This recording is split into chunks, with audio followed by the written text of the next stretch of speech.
Hello everybody and welcome to the show where after the collision we sift through the wreckage. the wreckage right here on Hamin Media Group and on channelattitude.com. After the fact, I am your host Jimmy T. That is my co-host Jamie the Vet Williams, and we are live, my friend. And what's cracking? What's going on? Just another lovely day in the world, Jimmy. Not a care, not a problem. Just, straight facts. No care, not a problem. Who cares, right? I mean, but we do care because we got to talk about AEW's Collision. Fortunately or fortunately, but you know what? I actually enjoyed the show. I'm not going to lie. I did. Oh. I really did. Yeah. I mean, I don't know how you feel, but we'll find out. But before we do sift through the wreckage, Vet, is there any news really that we need to go through? I mean, I'm checking up right now, but seems like a quiet week other than Bobby Lashley making a statement. He was on a podcast just, I think, yesterday, as a matter of fact. And he said a little bit of an interesting thing when it comes to who he prefers over Triple H or Vince McMahon. Because it seems like there's a bit of a trend going on. And here's my phone, because I took a screenshot of what he said. And I find it quite interesting. So I need to get your take on this, Vet. So let me just get to it briefly. Where's my screenshots? Yeah, where's your screenshot? God damn it, where is my screenshot? Here we go. Give me a moment while I get to that. But basically, just while I go through that, basically he claims that Vince McMahon understood who he was and that Vince McMahon looked at him as a star, and Triple H, he was never close to Triple H to even get to know him, which I find kind of interesting. But I'll tell you exactly what he said verbatim, but I'm just giving you the gist of things. But my phone is something else, dude. No shit. Get out of here for crying out loud. I don't want to be doing anything. And here it is. This is what he had to say. So he said, if I say the wrong thing right now, and he laughs while saying that, I had a connection with Vince. Vince understood me. Vince was big on the show. He looked at people that were stars. He saw that in me. There were a lot of little nuggets that Vince would give me throughout my career and tell me different things. Vince looked at me like, I can tell Bobby works his ass off. I can send him anywhere around the country to represent the brand. He looked at me like a star. I like Vince. I haven't really had too much of a connection with Hunter. Hunter has his guys. I've tried to get a connection with Hunter, but we haven't really worked enough together to get to know each other. I find that kind of interesting because he's not the only one that's actually said that about Hunter. Well, you have to look at a few things here. Number one, when Bobby Lashley came in, we're talking about Hunter still in prime, like I'm on top of this thing and I'm trying to run it one day mode. Right, that's true. Like in the office and not quite in the office yet. 2005, 2006, Hunter not quite in the office, but no way. Definitely calling some shots, doing DX at that time, So in much of his career, as far as Bobby Lashley's been in the WWE, Triple H has been like the friendly competition of like, if Bobby Lashley gets too big, that's Triple H's spot to lose, right? Absolutely. So, there was that good couple year run there up until 2007. And then if you remember, like after the, Battle of the Billionaires thing, Bobby Lashley was gone shortly after that. Weird, right? Right as he was sort of on the cusp of something big, you know what I mean? The rumor I heard at the time, because obviously I was right in the thick of things. That's here, right, you were. But I don't know if this is now. I don't know if this is true, and I don't even know. Some things I say like I don't know for a fact, but I believe. I don't even know if I believe it. I'm just telling you what the word was going around at the time was that Bobby Lashley was supposed to get $1 million payday for that match.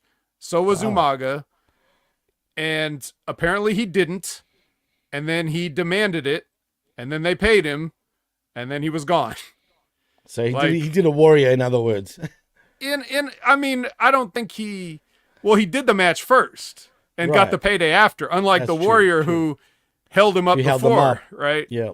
So I think I don't know if that's true. I don't know if that's just coincidence. I don't know, whatever, but like no matter what Bobby Lashley thinks Vince McMahon thought of him and whether or not his relationship with Vince was better than Triple H,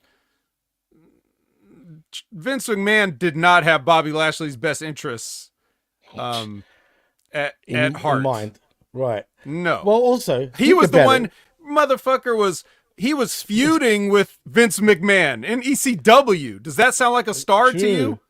Didn't he beat him for the he has to fight Vince McMahon for the ECW championship? Does that sound like, oh, I see him as a star, I see him as an ambassador? No. It's like you're on the F brand fighting me and like I'm a threat to you, you know? That's crazy, man. Those times are just whack. Completely whack. But you know what? And it was the same man also that would make him, and I still don't understand why he was doing this crap. But Vince was still around when he was bending over, splitting his ass cheeks. Right. Like what? But he understood him though. He understood him though, Jimmy. Like, clearly. Well, maybe that was Bobby all along. Maybe we thought he was being treated unfairly when he was being told to bend over in front of the world, or like, do the angle with Lana, do the cuck angle. Like, let's maybe Bobby Lashley likes that stuff. Maybe we were the ones who were like coming to his defense unjustly. Maybe he wanted all that stuff. Maybe he thought that's what got him over, right? Who knows? I always liked Bobby. Seemed like a cool guy. I definitely think that no matter who is in charge of that company, they fucking dropped the ball. Absolutely. Because they just couldn't figure out how a guy like that could come in and be on the roster and not completely wreck everybody in a shoot. So they just goofed off with him. And that's what happened. And so like he's entitled to how he feels because he knows his relationships better than we do. But just as a fan looking at it, I've seen nothing but disappointment as far as Bobby Lashley's concerned. Not anything to do with him. His work ethic is there. His look is there. When he went to Impact, we found out the promo was there. Absolutely. And then when he came back to WWE after all that, they didn't really let him talk. They gave him Leo Rush. Good year. And it's like, I mean, bro, he proved like I'm so mad right now, like thinking about how much money left on the table with Bobby Lashley. Regardless of what his comments are, I'm gonna still like stick up for him in terms of like, no, bro, don't, you could say you got along with Vince better because you had a relationship with him, but don't think that for a second that you came out better because of him. Now Triple H just didn't use him at all. I mean, that's and perhaps it's true though, man. Perhaps by the time that Triple H was finally able to book Bobby Lashley, he was completely ruined and washed up at that point. Like, what am I supposed to do with this guy? He's been fucked off his whole career, and now you give him to me. Like, what? I can't save this anymore. It's too late. He's 50 years old. Like, the window is closed. If Triple H had gotten a young Bobby Lashley, he could have done something. I don't know. I'm not trying to stick up for Triple H either. We all know he's been a fucking piece of shit in his life too. So, but it's in different ways, Right. I don't know. So that's what I have to say about that. And furthermore, I was thinking a little bit about it earlier today, and Bobby Lashley's like an example. Right. He fits into this category. You remember how like when the WWE would bring somebody in, you would hear guys like Bruce Pritchard or whatever, they'd say like, well, it doesn't matter what you did before you got here. This is the right? That whole thing? Absolutely. Right. Okay. Of course. So then why is it also a thing that they say where they're like, well, he had to leave and go make a name for himself somewhere else. And then it's like, so which is it? Narrative, is it, bro. So you already had him. You already had somebody like a Bobby Lashley or a Drew McIntyre or whatever, like all these people that you fumbled the ball. and then you tell them they had to go somewhere and find themselves in Cody Rhodes. He had to find Cody's a himself perfect and example. reinvent themselves. But I thought it didn't matter what you did when you weren't here. I thought it only mattered what you do when you are here. So there's some of that hypocrisy that's been going on for like 20, 30 years or whatever it is. And it's funny how when you hear people have these conversations, nobody really brings that kind of stuff up. You're lucky you have me here on HMG to tell you the things that nobody else says and make you think about things in the way that nobody else does. Because I've never heard anybody say that kind of stuff. Have you? No, never. Straight up, All right. never. No one has brought it up as far as I know. Not any of us, and heck, not even on other podcasts. And I listen to quite a few, put it that way. But you're right. It's all about their narrative and what fits the narrative at the time for them, right? Yep. But that's the problem. Hypocritical narrative. A hypocritical narrative, and they clearly think their fan base are either dumb or stupid, or both, because same thing. My point is, they say that. Just say they could have said what they said about certain things like a week before they say what they said about Cody. Suddenly it changed. The narrative changed again. And I hate how they just continuously do that and they don't care. They don't care what you think. They don't care what I think. They just don't give a shit. They just think, who cares? And, I was even saying recently, if you look at their booking, I know WWE, a lot of people think they're on fire, and they are in many ways, don't get me wrong, but their booking is being trash in some ways too. And when I say trash, I'm talking about, look how many start and stops they've done with certain wrestlers recently. Lashley's one of them with the Pride. We had that thing going, and then it just magically stops.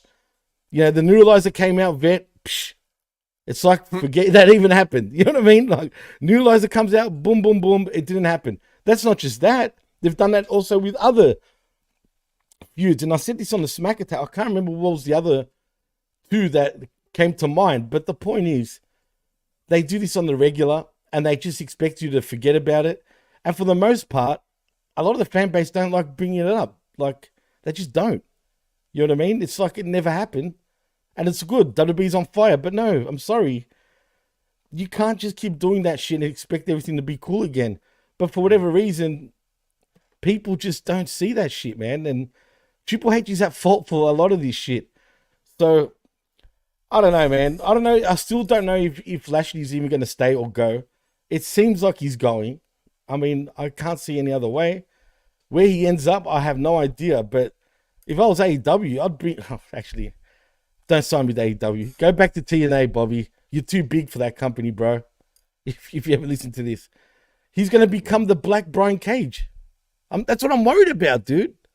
Like, legit, I am worried. If he wants to go to AEW, I am seriously worried about him, dude.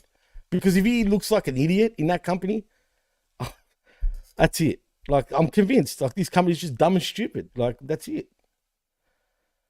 Yeah, it's also hard to think of... Well...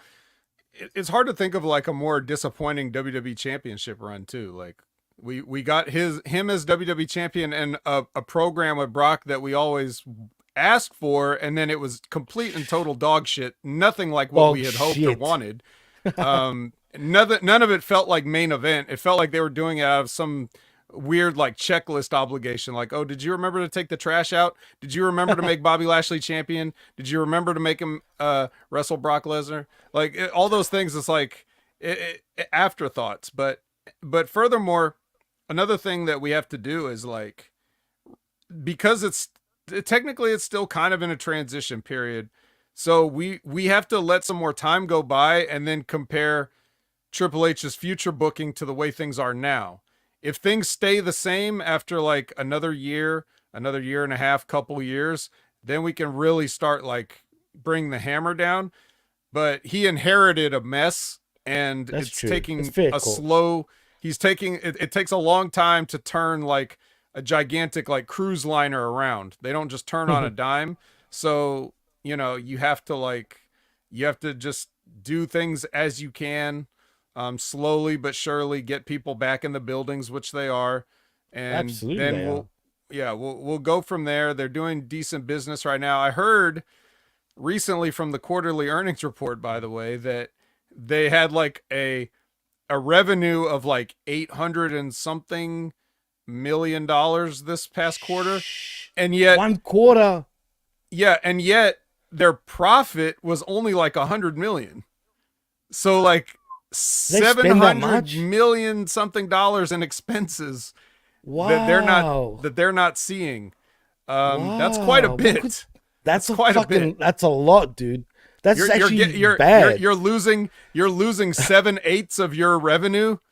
You know, like Wow. that's interesting. So That is interesting because so they are does all that doing, money go? at least they're in the black, but Jesus it's Christ. taking time to like really, it's going to take a little time to like really reap those profits in an amazing way. I guess every company would just be happy to be in the black at all these days. So it's a step in the right direction, but I think we're also at the point where, you know, people are complaining about certain aspects of the booking, but the people that are going to the shows don't care because they're just there to sing. So it's like, do they really care about the angles and the stuff? They're just there. Can I sing along with somebody's entrance music? Okay, I'm happy. It was worth my money. Phenomena, dude. It's a Kids weird had a good phenomena right time. now. Yeah. You know, we bought them a foam finger and a program. Everybody's happy. It's all It's $800 just million. bizarre. It's a bizarre time in some ways, you know what I mean? Especially even with the fan base. And before we move on, I should have started the show with this, but Yep. I just wanted to, you know, get the Lashley thing going. But we got to say, R.I.P. to Kevin Sullivan, which, you know what, Vet, I'm kind of shocked because the day before he passed away, I remember seeing a GoFundMe and him on a plane flying to, you know, I think to a hospital somewhere. And he needed 20 grand for some sort of surgery. They overachieved. The last I checked, it was over 50 grand. And then he passed away the day after. And I don't know what he passed away from. Because it seemed like it wasn't long ago he was working the indies, dude. He seemed healthy for his age. Am I wrong? I mean, he was still working indies. He was at supposedly, from what I understand, and I don't know the details because I just kind of heard this like as a report. But he was at a convention, whatever convention he was at recently, and got into an accident there. Oh. And I think it was complications from the accident. Like the accident was really bad. Like, and I think it was complications from that accident that he was not able to recover from. Is what happened. I didn't know that. Oh, Yeah. well, that's I don't know the sad, details of the accident. I don't know what that meant. I don't know if it was like vehicle accident, something else. I really don't know. That stuff, you could find that out if you really wanted to know. But the only thing that really matters is that, you know, he unfortunately did not make it. 74 years old. Which I guess, like you said, pretty active right up till the end. He kept himself active. He still had his Taskmaster Talks podcast, you know, so like he was with it. He was pretty much kind of following the product, you know, still giving his thoughts on it because he's one of the most like influential bookers of the modern era that doesn't really get the credit simply because he wasn't working in WWE. He was like, it was kind of like he came from like, I'm sure he learned a lot from the Florida territory and Jerry He's from Graham. New York, though, wasn't he? Well, he's from Boston, but I mean, he worked in Florida. Like he sort of like had his like first real success like in Florida, and you know, learning being under the Jerry Graham learning tree was like, that's where a lot of like the ideas and stuff that you see in modern wrestling booking comes from. They all stem from that Florida territory. So he was able to take that and parlay that into all of his booking. I keep saying Jerry Graham, but thank you, Zane. Eddie Graham is who I meant to say. Yeah, it was Eddie Graham. I knew that too. I just right. Yeah. Yeah, that's just a brain misfire. But so yeah, Eddie Graham, huge influence. Kevin Sullivan, parlay that into WCW, all these other places. So So yeah, I mean, he was the one that was responsible with like, okay, here's Hulk Hogan in WCW, now deal Yes, with he it. was. Like, Yeah, so he here really comes the was. Dungeon of Doom. He's like, well, I guess Hulk Hogan needs, I don't know whether Hulk Hogan requested like, hey, I need a parade of cartoon characters to fight, brother, or like, or if Kevin just assumed that's what he wanted, but it ended up working out like that. And it was pretty damn corny until the NWO came It in, but was pathetic, dude. I hated Hogan in right. WCW when he first went there. Yuck. But I mean, whatever. He was trying to make lemonade. I don't know all the details of that time. I'm sure he's been telling those stories on Taskmaster Talks for years and years. So, maybe we can all just go back into the archives and re-educate ourselves. But yeah, like, he, I couldn't possibly do justice to this man's career. I didn't prepare anything. I'm just kind of going off the dome here. I couldn't even remember the right gram to say, but, Eddie Graham. it's it's all good. I heard Eddie Graham in my own head, but I didn't even realize you even fluffed that up. So put it that way. Yeah. But in saying that, you're right about him. His booking in WCW was instrumental, dude. I mean, people want to say that Bischoff was the mastermind, but really, while WCW was on top, that was pretty much all Kevin Sullivan. Sure, he didn't come up with the NWO gimmick, but it was his idea also for Hogan to turn heel. And to piggyback on what you said about Hogan, I'm pretty sure he came in wanting all that cartoon bullshit because he was kind of very protective of his character at the time. If memory serves me right, I even recall Hogan didn't want to turn heel. He didn't see it at first, but they had to hammer it in. Dude, you're not really over right now. As a babyface, people are turning. You have to do this. It will save your career. And boy, was that the right thing to do, because not only did it save his career, but it rejuvenated his career to where he stayed on top of the mountain for a whole new decade, if you know what I mean, when really he should have been done and dusted. But no, it made him even bigger. So, for me, I prefer Hollywood Hogan any day over Hulk Hogan, even though that's what got me into wrestling in the first place was, Hulk Hogan. So that was one of the greatest decisions. Anything I never liked about Kevin's bookings was more his, the Dungeon of Doom was ridiculous. I mean, come on. When you really think about it, even the theme, ha ha ha ha ha, when he's laughing in the background, and but it was just a whole bunch of misfits really as a stable, and they lasted quite a while, dude. A lot longer than they should have, to be fair. Right. Even remember the Shark as in Earthquake, formerly known as Earthquake? He was even part of it. There was so many guys that were just like, what? But Conan for some reason. Conan, the biggest Mexican gangster, even though he's Cuban background. Right. Part of this, like, come on, man. Jesus.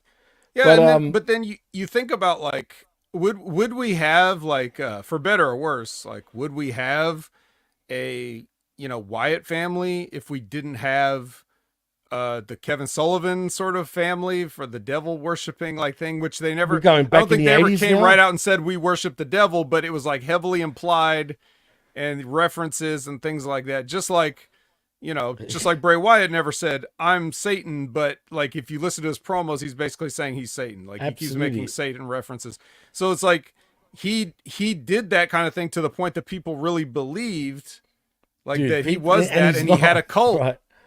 And there were probably fans that were like, because apparently people join cults. You would think that nobody but an idiot would fall for that, but holy shit. So you can only imagine the marks that would have been like sitting at home like, man, I see what he's saying. Like, I just, But why are people so... I've never understood cults, Vet. I swear to you. I've never, ever... I don't understand one person... You've got to be very charismatic, first of all. I mean, I can't understand one person having such control over everybody. Like, well, it just doesn't. That's a deeper conversation, and we don't have the time, nor this is the place to do it.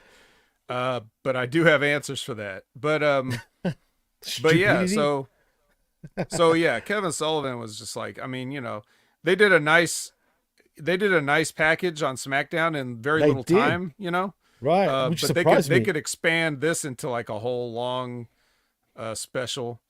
I hope they do, man, because if it was Vince in charge, I doubt he would have been forced to do this. if anything. I feel anyway. Right. You know what I mean? Because he just never had that that WWE run. He worked Vince Senior's WWF a few times, but that I think doesn't in count. the 70s, late 70s, man. As a matter of fact, if I'm right. So I got to look back on that. He worked in ECW too in the mid 90s, in 93, 94.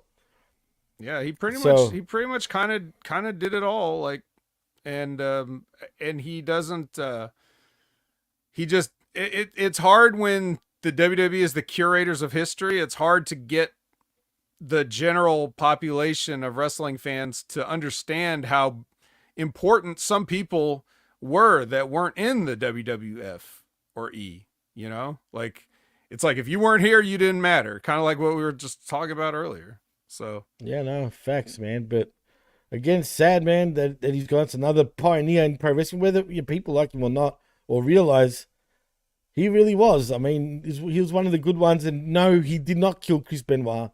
If anyone thinks, there's people that truly think that, right? Which is even more bizarre. But whatever, you know what I mean. There's just a lot of clowns out there. But R.I.P. to Kevin Sullivan. Yeah, he will be missed. He was very active, with the business even now. And unfortunately, like you said, it was an accident. I was just reading about it. No one knows what that accident is or was. Maybe we'll find out in the future. But nevertheless, R.I.P. to Kevin Sullivan. Because, like I said, another one, that's gone. I don't want to say too soon, but he wasn't. I mean, he could have had another 20 years at least still going. He was a fit guy.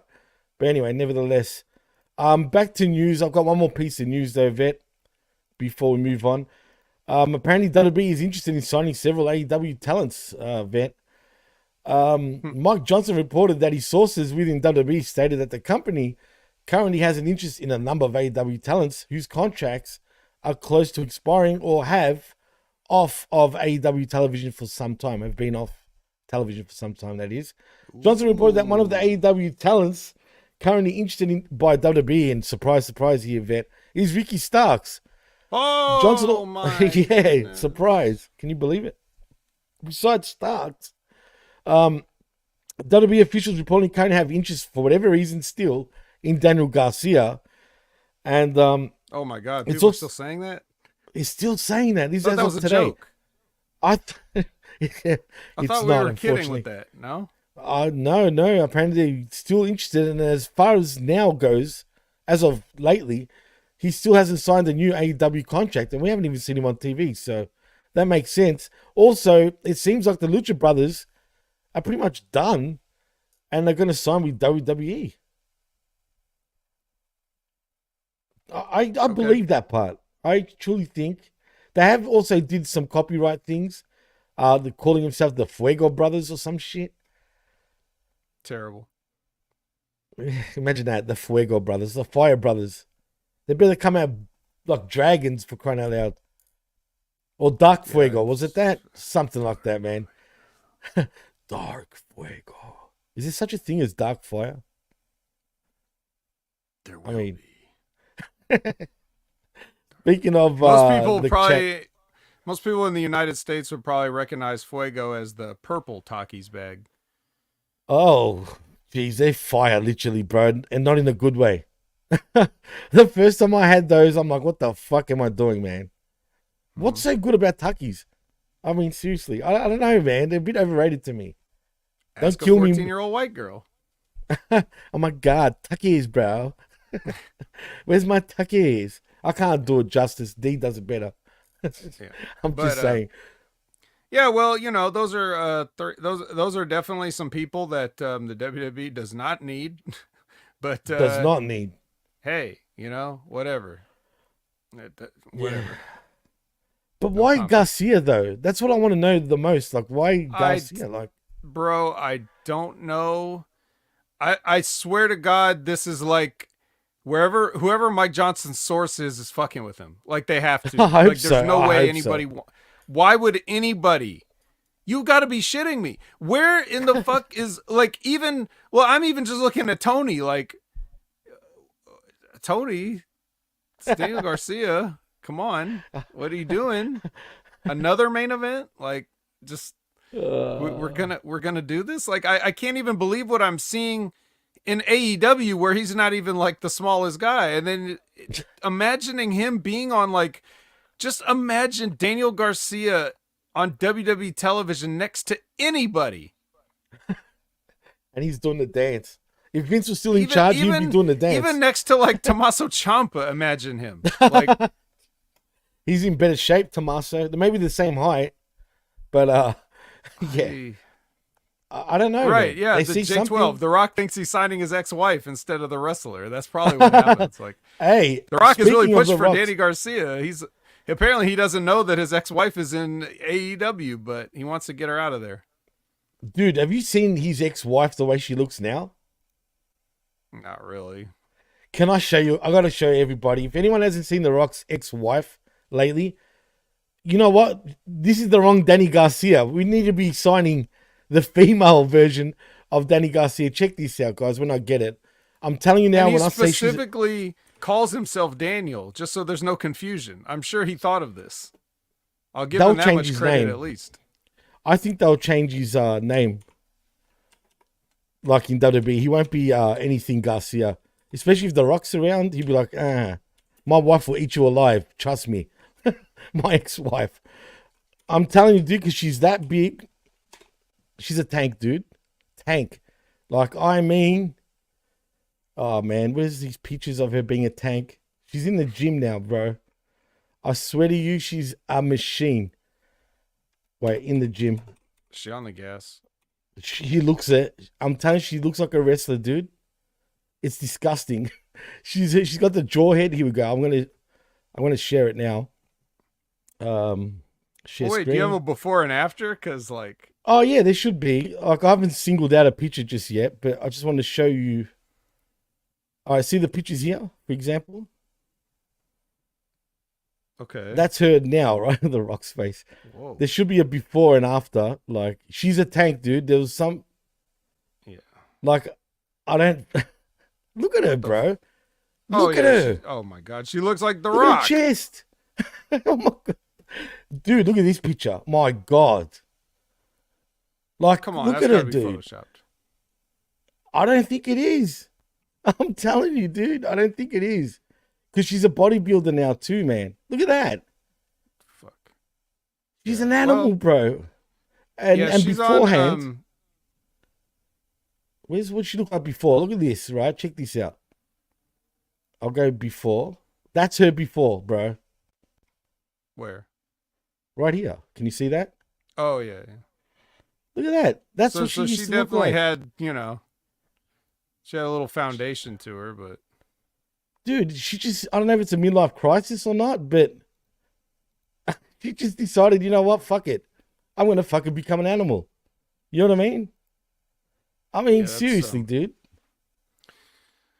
well, it's unnatural. Obviously, it's like Unnatural. men can't even get those kind of shoulders. So, So imagine Daniel Garcia next to Danny Garcia, the female. right, yeah.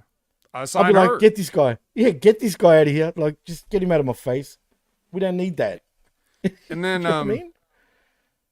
yeah. So, and then we started out talking about Bobby Lashley. It's like, so they're gonna sit Bobby Lashley, but they're gonna bring in Daniel Garcia. That's the most insulting thing I've ever probably spoken out loud. Well, I hope it's a joke, but it just doesn't seem like it is, unfortunately. And before we move on, because I think after that we're going to put our sifting gloves on, but I just want to shout out to the chat. J12 is in the house. That Wreckage. What's up? What's up? Frank's Pickle Barrel's ass is in the house as well. What's going on? Hey, I saw you and Matt and the boys at Immortal Wrestling this past week, which was cool to see. I already said J12. Darkside Caster is also in the house. It's Wreckage time, pal. Dark Wreckage. Dark Wreckage. But speaking of dark, we've also got Cold Blooded in the house. Thank you for joining us. And of course, the one and only master and ruler of the world, Insane Vicious. And we've also got Revamped in the house. YOLO, what's cracking? And we've also got Liz. Hey, what's cracking? And I think that's it for now in the chat. But thank you That's all enough for to joining start a us. faction.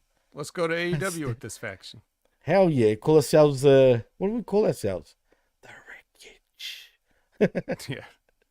The Sifters. We come to the Sifters. There we go. We come to sift. And speaking of sifting, let's put the gloves on, Vic, because maybe I don't need to actually, Vic. There's not as much sifting, in my opinion, like this time around compared to last week, in my opinion. But I kind of enjoyed the show, Vet. I don't know what you feel, but there was a few things that I kind of enjoyed. Okay, well, let's get right in. Let's dig right in. Let's dig it. Let's go in raw, no bag. No bag. No nothing. The bag being gloves, obviously. I don't know what anybody else was thinking.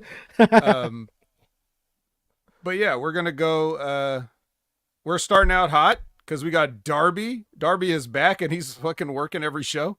It's him and he's teaming up with Hologram. Is Hologram the new sort of slut of AEW? Is that what's going on? He could be, or at least he's an attraction. Everybody else wants to get the hologram rub, but you can't rub him because he's a hologram. You reach out, exactly, try to get the rub, and then he's just not there. Like hand goes straight through. And you know what I want to point out also between Hologram and Darby? You know what, boys? You've done well because you held the tag team ropes in the match. I don't know if you noticed that, but they actually did that. They're only ones. So shout outs to both of them. But please continue. I didn't really notice that. But what I did notice was that you know, the match in general, like was a bit sloppy. It was. It was fine, like the structure of the match seemed fine and the action seemed fine, but it was you know, like this is, I think, one of the first times that Hologram's in there with a guy that's not used to lucha, because he had like Josh Woods and Tony Nese in there. Well, Tony Nese should know better because he was on 205 Live for a long time. So he should be well familiar with this style of working, but yet it's still, everything kind of looked awkward and the timing was off. And, you know, Hologram just didn't have any snap on any of his stuff. So even like when he came out for his entrance, I was just like, he's just walking down. Like there's no energy in this entrance right now. This is maybe he's having a bad day. Maybe it's extra hot.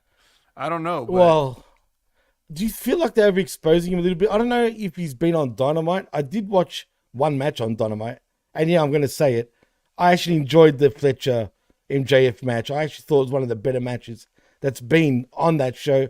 Just wrong placement. That should have been the main event and ended like that because I wasn't interested in anything else after the fact. But anyway, has he been on Dynamite though, ever? No. Okay, so is he exclusive, I assume, to fucking to Collision? So far, yes. Interesting. All right, that's cool. That's all I need to know. I just was curious about that. What was I going to say? It's funny. We've got a revamp saying we need the Vets theme song on this show.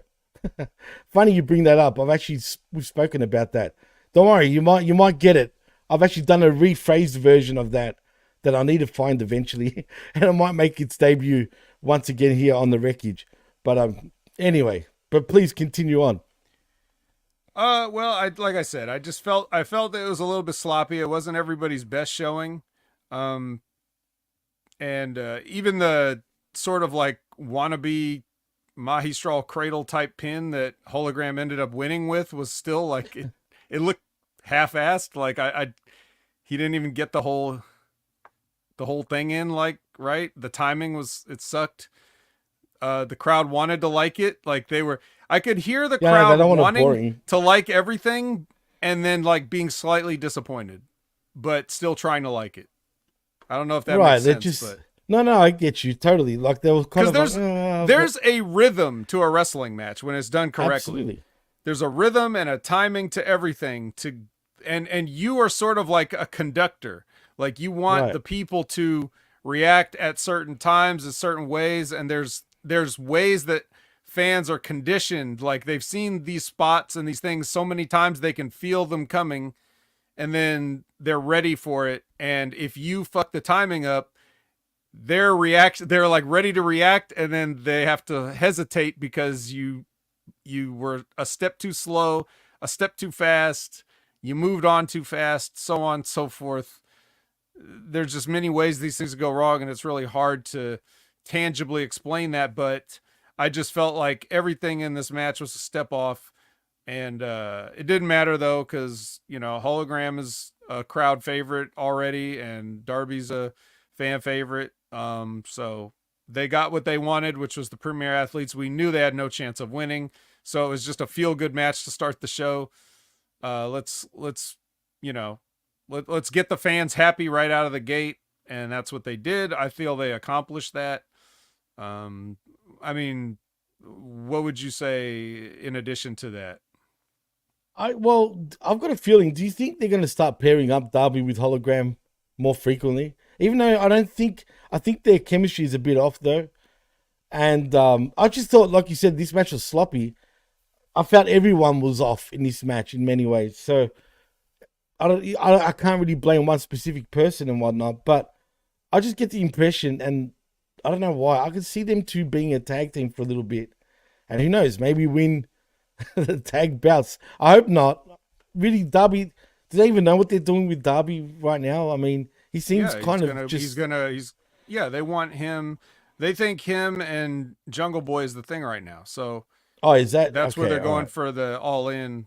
It's going to be the TNT title match. But I remember now because of the vignette later on, but yeah. Yeah, but Darby, obviously supposedly broke his foot and then broke his face with a bus and then all this stuff. And now he's already back. And then he's already been on 3 matches and 3 shows. He was on Rampage, he was fighting the Butcher for some reason. And then all of a sudden, here he is, turn around, here he is on this, doing this. I don't think, to your question, I don't think they're going to team him up with Hologram anymore. I think it was just a one-off of Darby's I could, if I don't know Darby from a hole in the ground. I've never met him or don't know anybody who even knows him personally, but I just feel from him that he's the kind of guy that's I'm back to work. I want to work. Put me in matches. I'm rusty. I need to get, I need to warm back up. I need to get back and get my timing back and everything. And so that's probably why he's working so quickly when other people you're like, hey, where's so-and-so? Well, so-and-so's probably content to collect a paycheck. I think Darby likes to earn his money. So he's going to definitely volunteer himself to go out there. He'd probably go on Ring of Honor if it didn't conflict with the tapings. Okay. So, and he has in the past, but, so I'm going to assume that's why he's so busy, because he wants to be, he's, I feel like he's more, he wants the reps to get back from his time off. Well, and I can see that. I think you're spot on, even though, like you said, you don't know him, but the impression is definitely that. And I do think he is pretty rusty. I mean, his matches haven't been, Darby-esque from the past. Honestly, since he went through the glass, on, what was it Revolution when that happened, I think, last year? He's kind of been off, but that's when he was starting to get into injuries and was going to go to Mount Everest. Thank God he got hit by a bus. Yeah, I did say that. Because that made him not go to Mount Everest, because God knows that could have been, if there's a Lord, that could have been a sign. Do not go there because you're going to kill yourself, basically. I'd rather hit you with a bus. That's if we're taking him at his word that any of that was true, of course. I believed him, bro. But why? I mean, what's the motive behind working over that? He seemed to make it a very he seemed to, they really were trying to get over that Mount Everest thing, kind of throwing it in our faces, and then all of a sudden he conveniently comes up with an injury and they do a storyline chair thing with it. Yeah, true. I'm not saying that's what happened. I'm saying, though, we can't rule it out completely. This is how they explain why he's not going to Everest. They just want you to believe he's the type of guy that would go to Mount Everest, and he maybe never intended to climb Mount Everest, or maybe he did when he announced it, and then he got cold feet, ha ha ha, and then and then they worked an injury angle, and then he got hit by a bus, unrelated to all that. Maybe he got hit by a bus, who knows, or maybe he just broke his damn foot. Whatever the case is, bless his heart, he's trying hard, and He's definitely he's a really good. workaholic. And one of the problems is like he's not going to look great because there's like 3 or 4 people in the company that are even as good as him. So it's like everybody he's in there with is like he has to sort of like carry. I'm a fan of his, man. I've never, you'll never hear me talk bad about Darby Allin, man. I don't. Yeah, okay, maybe he does some silly shit. Don't get me wrong, but I don't Yeah, really there's nothing you can do criticize about him. that. That's just That's the it, way because that's him. That's what I was gonna say, and that's why I don't really criticize it, because he's just that type of guy that just fuck it. I'll die for this company, regardless, or he'd die just to entertain everybody else. So that's ethic. You know what I mean? Is it work ethic? I'm not quite sure, but it's definitely ethic. But you know, he just needs to smarten up a little bit, because he doesn't need to do all that. But he gets it. I've always said, and you've said it too. He's the only smaller guy that understands himself, like who he is, what he is. Like he understands that he's smaller. So his, you know, offense has to be a specific style. That's why he throws his body at everybody, like literally just swings his body at everyone, because it's more believable that he has to do moves like that to get bigger fellas down. You know what I mean? Yeah, you don't see Darby going and like asking big guys to take a clothesline bump from him. Has he ever done a clothesline bump on big guy? I don't think I've ever seen him do that. No, because he wouldn't. Exactly. Which again, so he has more respect for the business than that. But right. Regardless, this isn't the Darby Allin put over session. It's just a match that he had with Hologram, and they won. So yay. Next, we have Dustin Rhodes doing a promo about the Texas Bull Rope match. And he's getting us excited, telling us the history of the bull rope match and how dangerous it is and how it's got a bell in it and all this other stuff. And then I was like, he's saying the promo, and I'm sitting there like, okay, all right, I'm ready. I'll be ready for this match. Like, you know, whenever it comes. What? It's now? Now? The match is right now, dude. I was surprised too. I guess we're going right into this second match, bull rope. You know, the one match that was built up to, and yeah, like let's go into it now. So we go into it now. It's Thunder Rosa versus Deonna Purrazzo. Bull rope match. Texas style. Arlington. Yeehaw. Yeah. Yeehaw. Thunder Rosa was she was looking good in those chaps. I'll tell you what. She looked great in those chaps, unlike someone else who wasn't wearing chaps. Still don't understand how her backside's getting weird, but that's just me. Well. I'm talking about Deonna, because she's not fat. It just goes all there, down there somewhere. Down where? You know where. Shout out to Scott Hall. Yeah. So the ladies both get some color here. And I think Rosa specifically gets it on the side of her face that doesn't have paint. So now she's got like a half paint, half blood face. Dude, she looks pretty cut up, man. I'm not gonna lie. Like I felt like, I don't know, maybe the blade job was a bit too deep, but it just seemed, because even Deonna Purrazzo had color, but it wasn't. She wasn't streaming blood. It was like more of a scratch than anything else. You know what I mean? Whereas Rosa was just streaming the whole way through this match. But yeah, continue on. They want that visual, I guess, is the only thing I can think of. Like they made sure that she got a gusher because they wanted her face covered in half red blood, so it worked. I don't know if they're going to sell a T-shirt or what, or an AEW variant figure or anything, but well, if they're smart, they would. Yeah. Hey. Yeah. But are they? Life-size, is another question. Right. Life-size doll of Thunder Rosa with the chaps. Don't blood. say that. What? Do not say that. Huh? No. Well, not you for don't want me. a life-size. Not for me. you. I'm saying but the for fans. all the perverts out there. Let the doll perverts have the Thunder Rosa with the chaps. Oh boy, I'll tell you now. If she did decide to do that, she'd be a fucking multi-millionaire. I'm not gonna lie. There's a lot of weird people out there. Yeah, I'm sure. So yeah, I mean the girls beat each other up. It's like, it's fine. I don't really care. But do you have a note on this one? Yes, I do actually, and it cringed me pretty bad. I don't know if Rosa was kind of dazed, because she could have been a little bit out of it. But there was a spot where Deonna Purrazzo goes to pin her, obviously, and the ref was about to count 3 Thunder Rosa didn't react in time. So he didn't count 3. He just stopped at 2. And, the commentators are trying to like sell, it was just, blah, blah, blah. It wasn't long after that, though, that the match, went to the finish and then we had Rosa winning the match. But she seemed like she was out of it a little bit. It was kind of similar to the Damian Priest sort of thing at Money in the Bank, if you remember, where the ref should have counted 3, and that thing's been happening a lot lately in all of wrestling. Yeah, I was just, as you're saying that, I'm thinking it's like, why do we talk about this like more in the past 2 months than we ever have in the history of wrestling? Yeah, we have. Ever. It's true. It's actually true, man. It's weird. It's another thing that's been happening a lot more frequently, and I don't know why, other than there must be days complete, like legitly. I mean, there's no other reason you can come up with, man.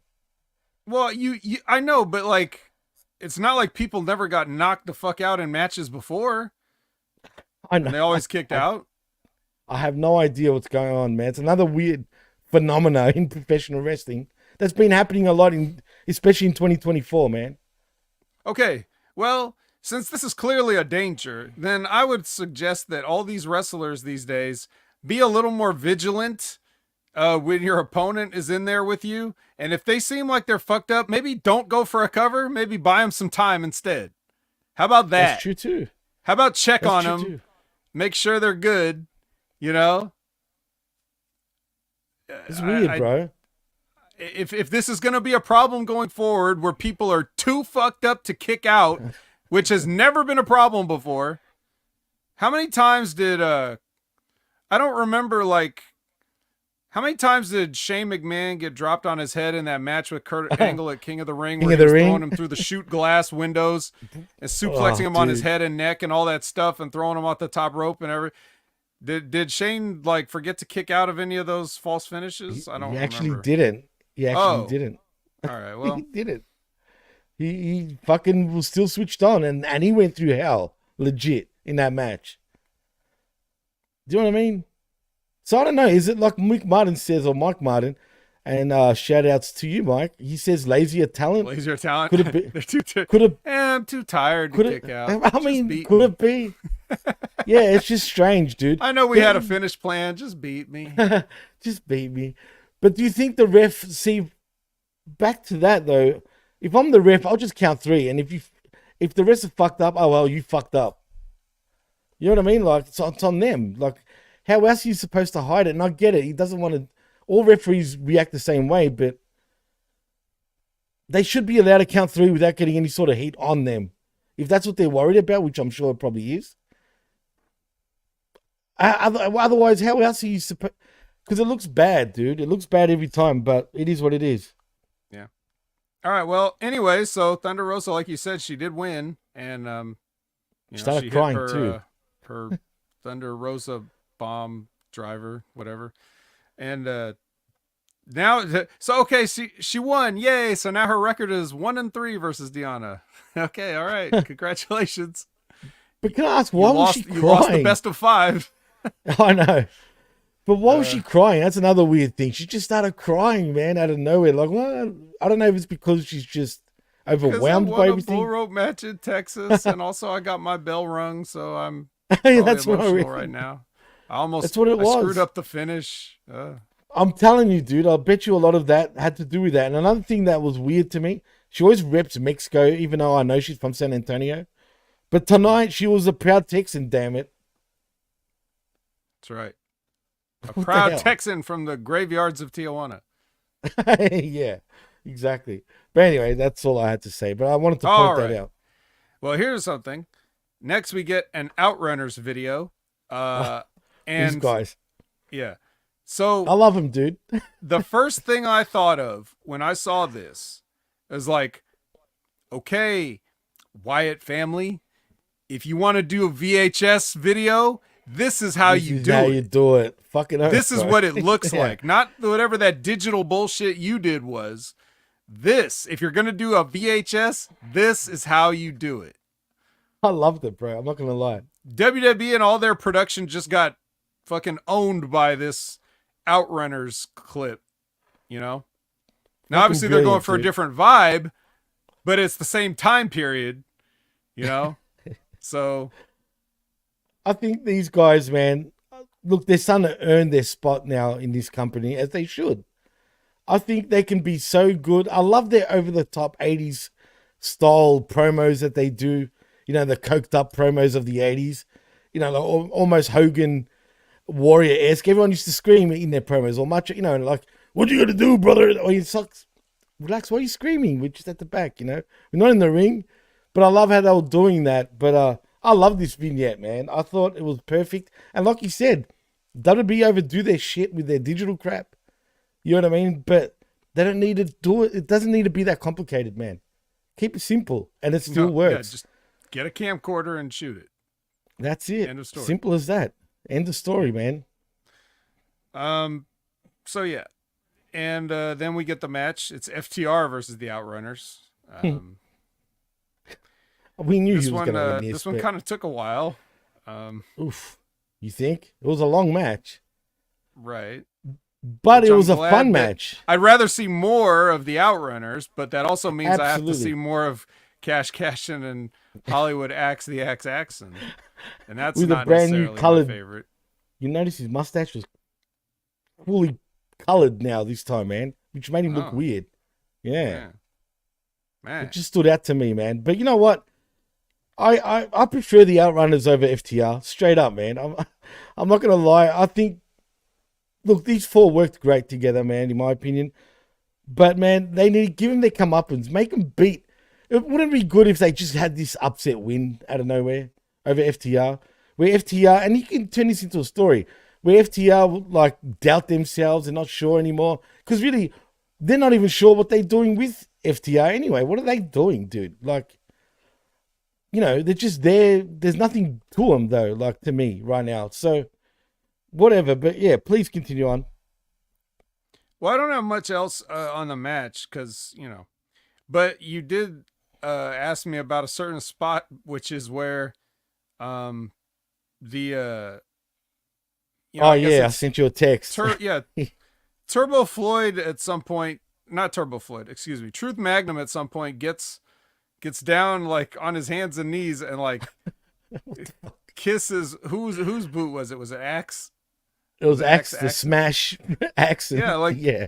I don't know what it was supposed to be. Like I don't know. Was this some sort of like spot from the Midnight versus Rock and Roll in '88 or some shit like that? Like I have no idea, Ben. But what's even funny about that? The reason why I sent you that text, that was during the commercial break. So I wasn't sure if you were watching the same feed as I was. Yeah, right. I saw the whole thing like it was just normal, and Tony Schiavone's like was trying to do some other bullshit, like get some other event over, and then he stopped and he was like, "What is going on here?" Like, yeah, even he had to like sell for it for a minute. I Dude, didn't get weird. it. Neither did I. Weird. But it's funny. But I just even he was like, I'm talking about Cashton was also like, okay, cool. Kiss my feet. I mean, what else do you say to that, right? I mean, I don't know. It was like they were apologizing, but... like, please stop hurting us. Here, look, we'll like I'll kiss your feet. But it was stupid. But it was. I don't know. Maybe that's a reference to something that I just don't get.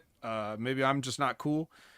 Now, there was a part in the match where I believe it was like the part where the Outrunners were supposed to kind of take over and get some heat, and the cutoff was like, the cutoff was like they grabbed Cash's ankle or something like that. It just looked weird. It was like Cash started selling, and it's like they didn't even do anything to him really. Like he just started selling, and I was just like, how? I thought you guys were the greatest tag team in the world. Like, how do you fuck this up? Like, how do you fuck up a heat spot cutoff? I just don't. I don't know. It's too inside. I don't think anybody cares. But I was just watching it, just like, look. I mean, Truth Magnum was at OVW with me. I know that he knows what he's doing in there. Yes, wow. It's been that long. And then, so like, I was just confused. It seemed very simple. If there's anything you can do coming out of like, you know, Rip Rogers, OVW, that level of training or whatever, if there's anything you can do, it's have a nice, simple tag team match. Like, you don't need to do anything complicated. And somehow FTR manages to, Fuck them up. I'm gonna blame them for this. I'm just gonna blame I'm them. gonna. It's FTR's fault. They're not as good as they think they are. They're not that over. You know what's funny though? The fact is though, these outrunners have been in the business longer than they have. I'm talking about FTR, which is ironic. I mean, technically they have, man, and that's what's funny. And they do look like Rip Rogers guys to every, like, just their gimmicks are very Rip Rogers-esque, not the gimmick per se, the 80s throwback. It's just when you think of Rip Rogers back in the day, it just fits. I could picture him like the old school Rip Rogers, you know, back in his prime pretty much, even being a manager to these guys. You know what I mean? It would have just made sense, you know, even with the pink and all the colors. If these guys were doing this in the 1980s or even the 90s, it wouldn't even be a gimmick. It would just be, these guys are just wrestlers. It's the fact that it's now that it's working the way it is, and it's funny because it's like they're in a time warp. But so to your point about them getting a surprise win, I don't agree that it would have been here, but on the Ring of Honor episode this week, they did get a win over like an even more of a job tag team of locals, I guess. And they also, but on Ring of Honor, they have a valet with them, and she did not come out with them this time. I've never seen him with a valet. I forget what her name is. But I was just watching it the other day. Yeah, maybe somebody can look that up. But yeah, I don't know why they do this. They've done this before where, like, you know, like there'll be somebody paired up in Ring of Honor and then they won't come out with them on Collision for whatever reason. Like, why not? That's a mystery. It's in the same fucking building. It's maybe the same fucking audience, and you're just not gonna, these people are gonna be like, the first thing anybody in that building would think is, well, where's so-and-so that I saw earlier? And then if you're at home watching, it's not like you're going to question it. Like, hey, who's that girl with the Outrunners? I'm changing the channel. Like, you're not, I don't understand why you wouldn't do it. So whatever, weirdness, get it together, guys. But it was nice to see the Outrunners. So I was happy with it. Well, I believe this is their most competitive match they've ever had on AEW programming. I don't recall these guys ever going toe-to-toe with any tag team in AEW. I'm not sure about Ring of Honor. Obviously, they've had wins. But in AEW, this has got to be their most, like, 50-50 type of match. I mean, surely. They got their as you know and should know, you know, it's handicap matches that are a weakness. When it's Outrunners versus one guy, they have a lot of trouble. When it's Outrunners versus a tag team, it's more even. That's funny. Yeah. I love these guys, man. And I think, you know, good on them. I think hopefully they see what they see and they give him a little run, because I think that could be funny and cool sort of. Yeah, exactly. An outrun. Why not? You know what, dude? Think about this. He's going to sound weird, but I think, what do you call it? The Yes Boys in WWE, Pretty Deadly, should have been more like an Outrunners gimmick, but in their own way, like in their own English style, if that makes any sense. Because they're a throwback in some ways too. If they done more effort with vignettes, but be based off that 80s, what's it called? You know, the rock bands of the 80s, what do they call them again? The love song rockers, whatever the fuck you would call them. There's a word for it, but I can't remember. Bands? The hair bands of the 80s, right? Like your Bret Michaels and shit like that, right? Mm-hmm. They should have done something on those lines, but they haven't, unfortunately. No, they haven't done anything with the Pretty Deadly. They're fucking that up bad. They're pretty done. Whatever, that's a different show. You guys could have had to talk about that yesterday. That's true. Now we have Lexi Nair with Kip. What's his name? Kip Sabian. Sabian. And they're. Kip Sabian is trying to say something, and he's interrupted by Nick Wayne, and then he's quickly neutered by Nick Wayne. Imagine getting neutered on the mic by Nick Wayne. You just have to stand there and take it. Yeah.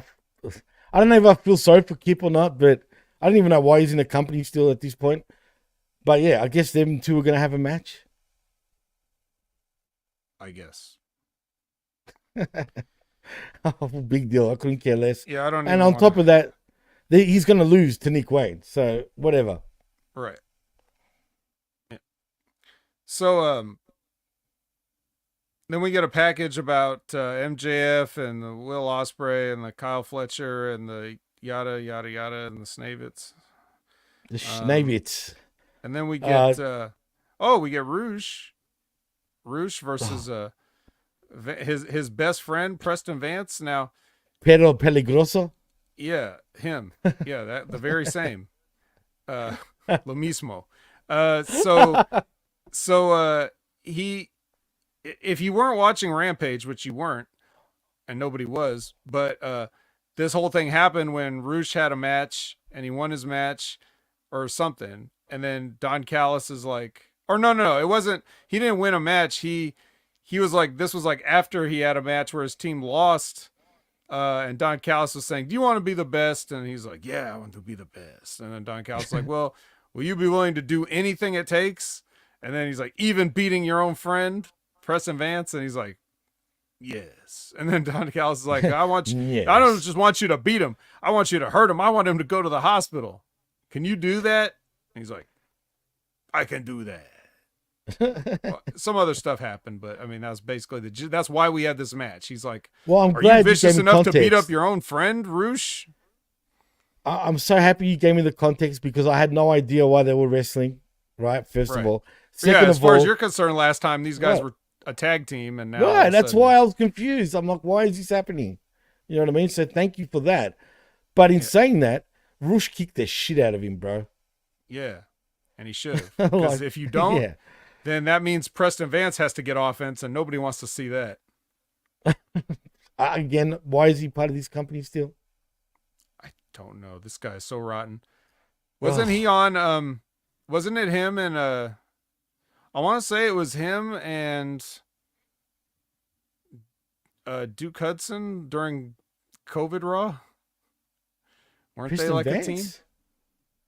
Yeah, it Are was you like sure about that?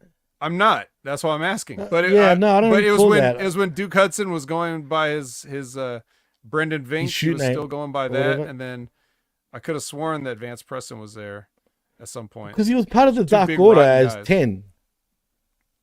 Yeah, Right? but that was Wasn't he after. 10? That was after. Okay. NXT.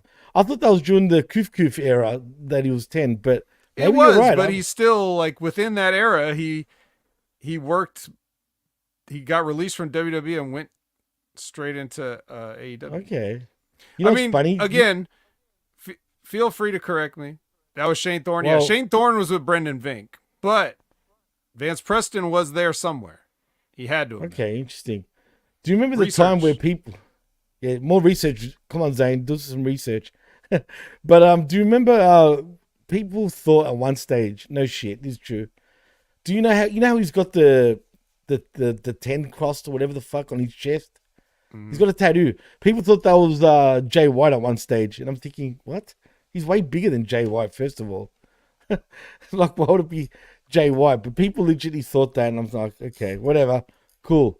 But it was Pedro Peligroso, Preston Vance, whatever. But yeah, look. Well, and he even gets some color here, which is like, hey, we just had a bull rope match. Maybe do this on a different day, or maybe like at the very least put these matches farther apart on the card. Maybe I don't, because Why is everyone blading? The whole show, man, it felt like, because everyone when it was out rains for it blood. pours. Good, I good guess. answer. Like Good answer. like we don't have anybody blading for a while. John Moxley's been gone. It's been nice, and then all of a Forgot sudden, about him, dude. two guys on one show, like, you know, actually three, both ladies Three. and Preston, like getting color now, and within like 15, 20 minutes of each other. Like, okay, just whatever, it's fine. Then he beats him, and then the beating continues. He keeps giving him his you mess with the bull, you get the horns move, and then the referees all come out, and then for once in his life, you know, Roosh sees some authority figures and is like, all right, yeah, that's enough, and leaves. I on his know, own. weirdly enough. Did you see that missed spot, though, where I'm pretty sure it was the finish, like close to the finish, where he speared Preston Vance. But there was a point where Preston Vance was running across the ropes, right? Then he stopped, like he just paused for some fucking weird reason. And then Rush went running across the ropes, speared him, And yeah, it was just a weird sort of spot, man. I don't know what. It's like the communication was off there. It was a weird spot. But look, Rush wins. I don't know what this means for Rush. It means he's vicious enough to go all the way, like Don Callis wants. As he should be, really. Like I like Rush. I've been a fan of Rush's for years, but does AEW know what they're doing with Rush? Probably not. Is this going to lead anywhere? Probably not. It's going to lead all the way to the top with Don Callis. All the way to the top. Yeah. Cool. Don Callis is also, what they're doing with him is confusing in my view too. But whatever, man. You know, Rush wins. At the end of the match, you would have thought for a second that he felt bad. Almost, if you look at Rush's face after he beat him, he looked at him like, I didn't want to do this to you, but you gave me another choice. And then he just turned vicious again. And then the refs told him to get out, stop doing what you're doing. He's like, okay, and walks off. And that's that. All right. Well, speaking of all the way to the top, Jack Perry. Don't leave an axe in his hand around a bunch of tube televisions, boy. But if he destroys all these CRTs, then how are they going to watch the Outrunners video?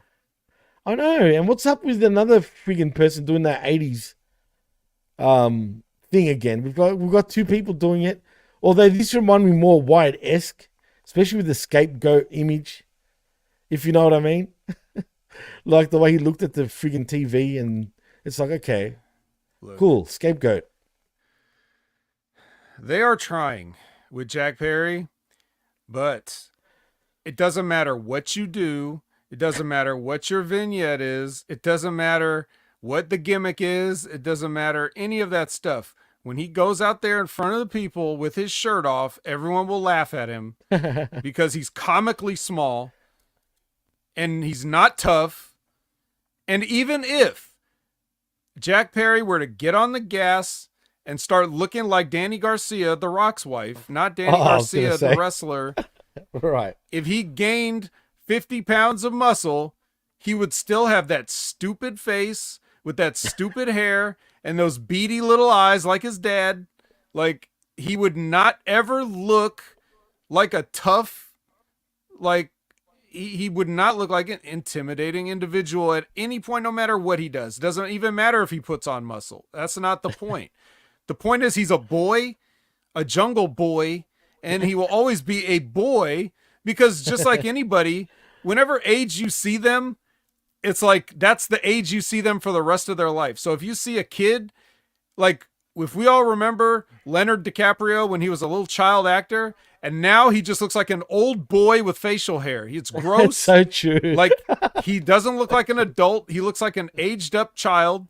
You're so and that's true of like so many people. So Jungle Boy will always just look like this weird kid, and nothing they do can save that. So trying to make him tough and have him beat up TVs with an axe that he's never going to use. It's not like he's going to hack at a person in a wrestling match. Although if they keep raising the bar, maybe they'll have to. Oh, man. Well, Zane hit the nail on the head. Zane says, what did Dylan McKay do to you, Vet? Well, nothing, but his eyes were beady. You can't debate me that he had beady eyes. Oh, man. That is classic. Oh, well, yeah, I couldn't care less about Jack Perry or his scapegoat. I think even the scapegoat bullshit is getting old now. It's done. You know what I mean? We're past that. You're referencing the only guy that ever made your companies any significant money, and then you also, so you're reminding everybody of that, and then you're also doing these things like where all these people in these angles are doing backstage stuff and fighting each other and kidnapping each other and setting each other on fire and all this stuff. And CM Punk got fired for shoving and grabbing. So it seems kind of silly that you're still going to run angles around that. But what do I know? Get over it. Jeez. Yeah. Let's move on to something that we do like, because whose house is it, Jimmy?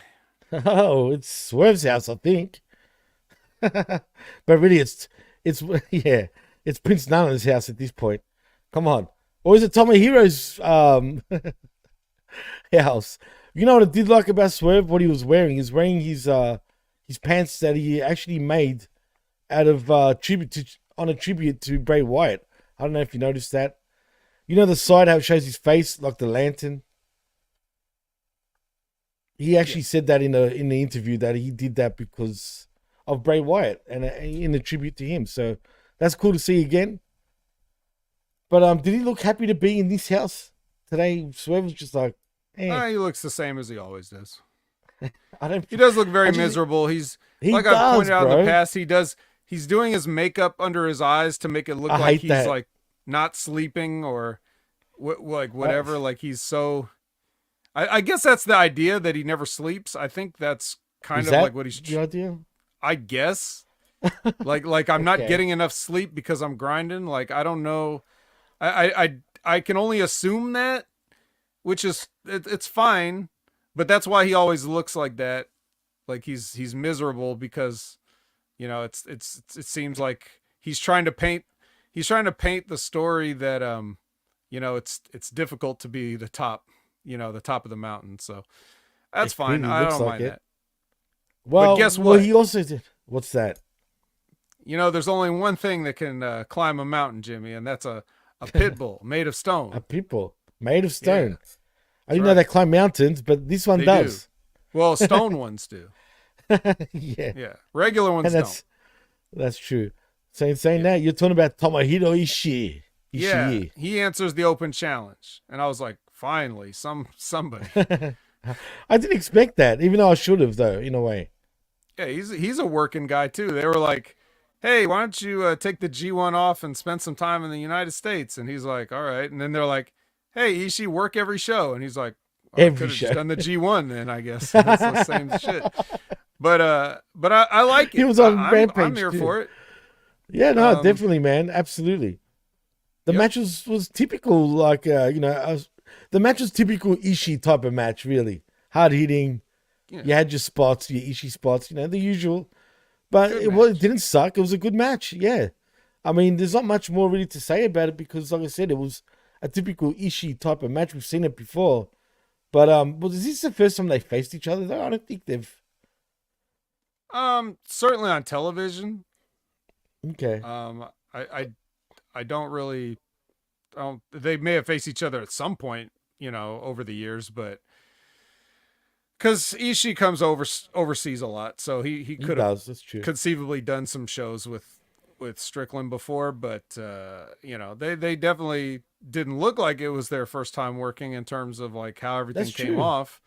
You know, like I said, in the past, you know, sometimes Ishii's out there and he'll just like chop a guy 5,000 times, and then you know, but when he's called upon to like deliver a main event caliber match, even though this was technically in the middle of the card, but like he can do that too. So it's just he and a lot of other guys work to their spot on the card, which is a problem that American indie wrestlers don't really get. Like they all try to have the main event match no matter where they are.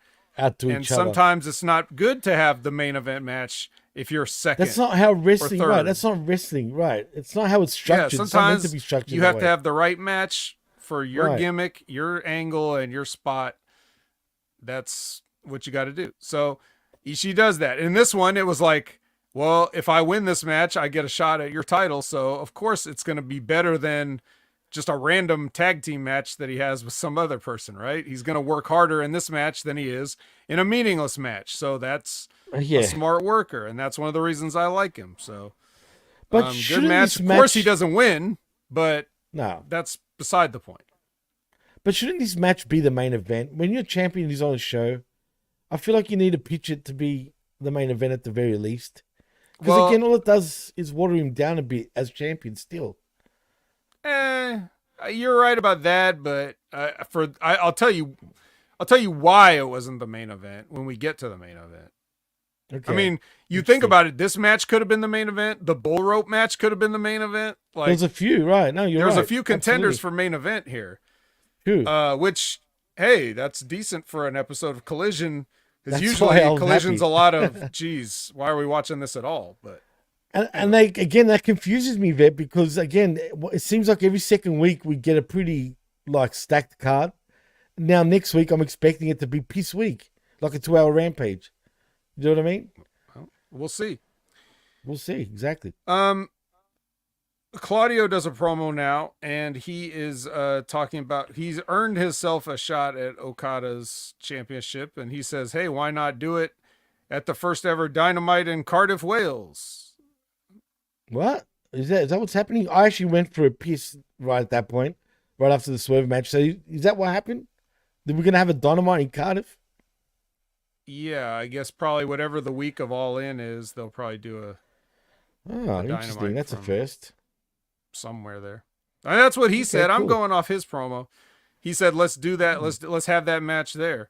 And he's supposed to face off with Okada, whatever that means. I hate it. I don't know about you, Jimmy and Chad, but I hate it when a wrestling program advertises a face-to-face I rest. meeting. Like, Yeah. I mean, technically any week could be a face-to-face meeting if they walk up to each other backstage. It's like Right. there's lots of face-to-face meetings every single week. We don't billboard it. It's really annoying when they do that shit. So if you want to say like a sit-down interview, like when they've done that before where they have, JR or Renee sit And down with the Danielson. two people in chairs or something, like if you want to say that, like, hey, let's have a nice little chat, okay, you could advertise that, but just saying hey, these guys are going to occupy the same space at the same time next week. What? Tune in. And what else were they doing all day while they were backstage? Like, of course. Anyway. To be honest, though, Vet, I'm not even looking forward to this match, and it's more because of Castagnoli. I just can't stand him anymore, dude. Don't know why. Well, maybe the best wrestler alive can drag one good match out of him. I'm sure it's just going to be mostly Okada getting European uppercutted for like 20 minutes. But that's what I'm saying. It's the same fucking shtick with Castagnoli over and over and over again. That's what's getting me a bit bored of him. And he's kind of boring, let's be honest. I mean, he looks good. He can wrestle, but again, maybe if he had a Swiss rap song as his entrance music, he would be cool. Well, let me think. Wait, didn't he used to have a Swiss rap song? Once upon a time. I'm sure that no, never. It was a long time in some galaxy. Yeah, I think you're imagining that. That's some sort of a Mandela effect, Jimmy. He never. Something like that. All right. Lexi Nair brings Stokely Hathaway and Chris Statlander to the ring. Stokely does a promo, which is very good as usual. And then he even says something about like, because they show the clip of like from Dynamite of Willow talking about Statlander, and then Ishii comes in and calls him an idiot in Japanese, and then calls Stokely an idiot in Japanese, and then she's like, hey, let's talk about something, and they go off together.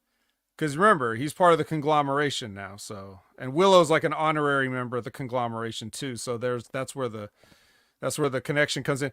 But then anyway, as they're watching that video, and then Stokely says something like, you have to resort to having a short, bald guy follow you around everywhere. Like, it's just, the man's a genius. He's a character, man. I love him so much. Good.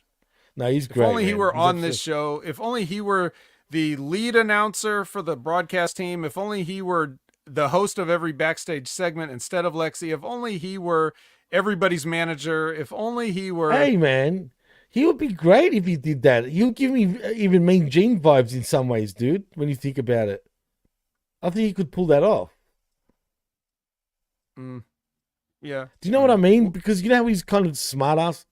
Not a smart ass, but like Mean Gene he was the best for me ever when it comes to interviewing people. But I could see Stokely kind of doing similar things in his own way, though, which would give me that vibe. Well, one of the things they tried to do in Ring of Honor, which was weird, was they tried to have like a 3-way management team of like Tony Khan, Stokely Hathaway, and somebody else. Was it? I want to say, I could be wrong. I want to say Christopher Daniels doing that before he was doing what he's doing now. There Right. was like another person. But anyway, it was just like a thing where there was like, he would try to make matches or stuff, and then he would get either overridden or whatever, or he'd have to agree with Tony Khan or something like that.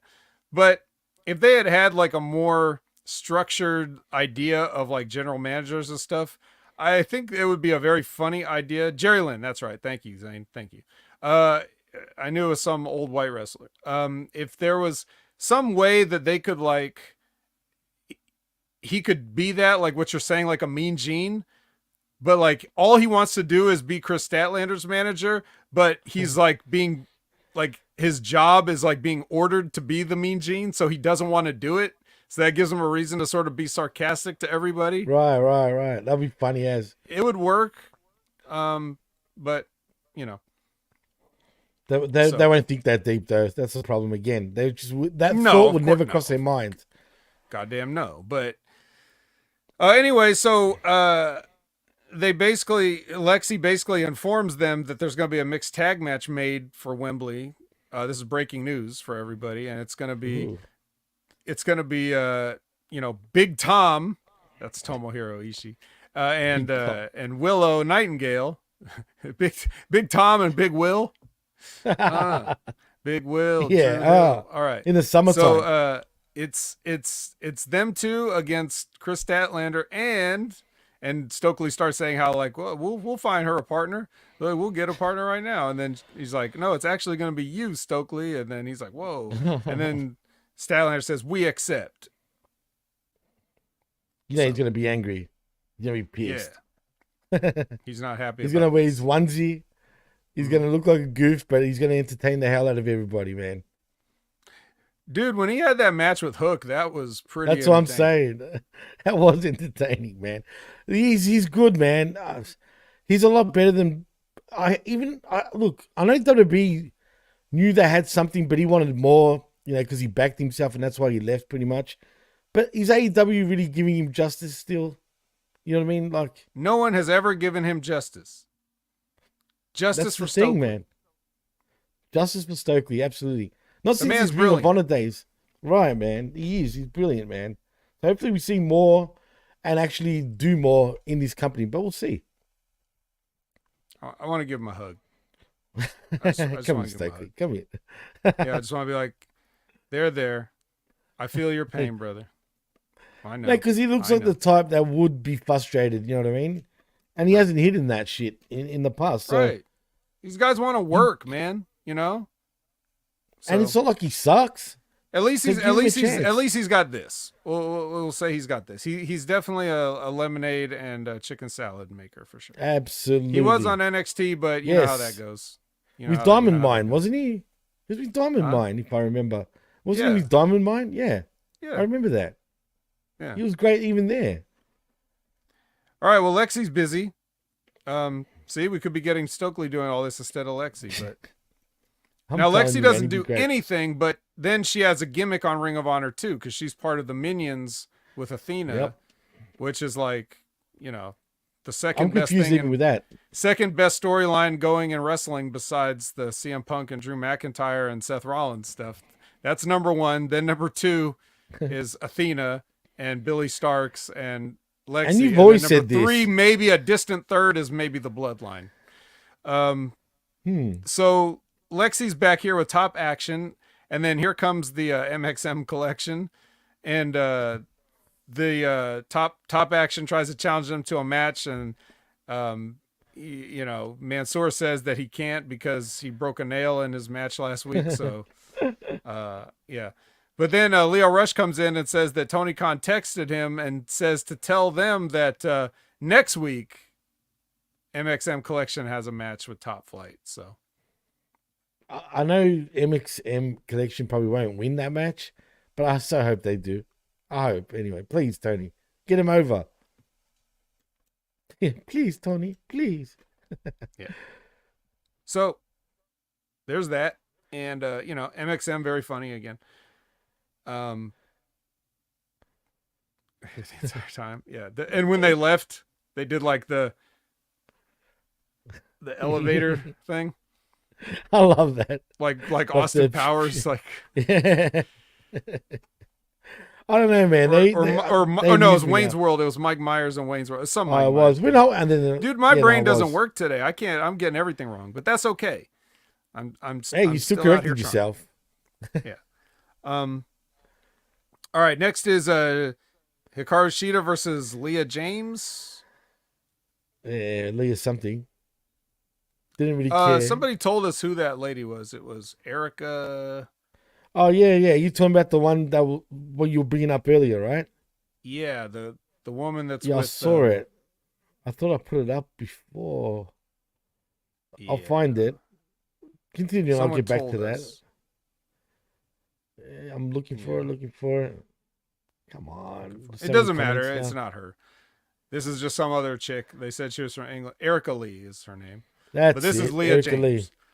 Right. So, yeah, this ain't her. She loses in pretty quick fashion, and then they do the JR sits down with Brian Danielson spot. Damn, dude. You're already shaking your head, Jimmy. Go ahead. First of all, man, I feel for JR. He's just not. Did you see him repeat himself 3 times at the very start of the interview? They didn't even edit it out. Like, Yeah. you know what I mean? He's looking very frail, man. Old and just. I feel for him, man. I just hope he pulls through, but he's getting worse, man. And as far as Danielson goes, did you notice he botched his undercut? Not that it matters. What? Yeah, like there was a whole bald spot on the side of his head, which I couldn't stop looking at. Like he obviously shaved too much on the side, and it's like, man, come on, wear a hat then or some shit. I don't know, but not that it matters. I'm just being pedantic right now, but it's just I couldn't stop staring at it. And if it wasn't that, I was looking at JR like, you know what I'm saying? Yeah. It's sad, dude, because he's really, towards the end, and I don't know, man. You know, it's just sad. Whenever you kind of start to slide, things start happening rapidly. That's why rapidly, dude. I'm concerned that it's going to get really quickly worse. But I don't know. But at least at least it kept him busy with this to do something, because you can't just sit around and wait to die. Right, exactly. So yeah, but basically what to take from this is like what people are, what I'm seeing when you look at like the news articles and stuff. You probably saw a few of these when you were looking. It was just Danielson talking about needing neck surgery, and how I believe he said he had to deal with, like when JR asked him about the injuries in his body, like giving up on him, he was like, he talked about he said his neck and concussions.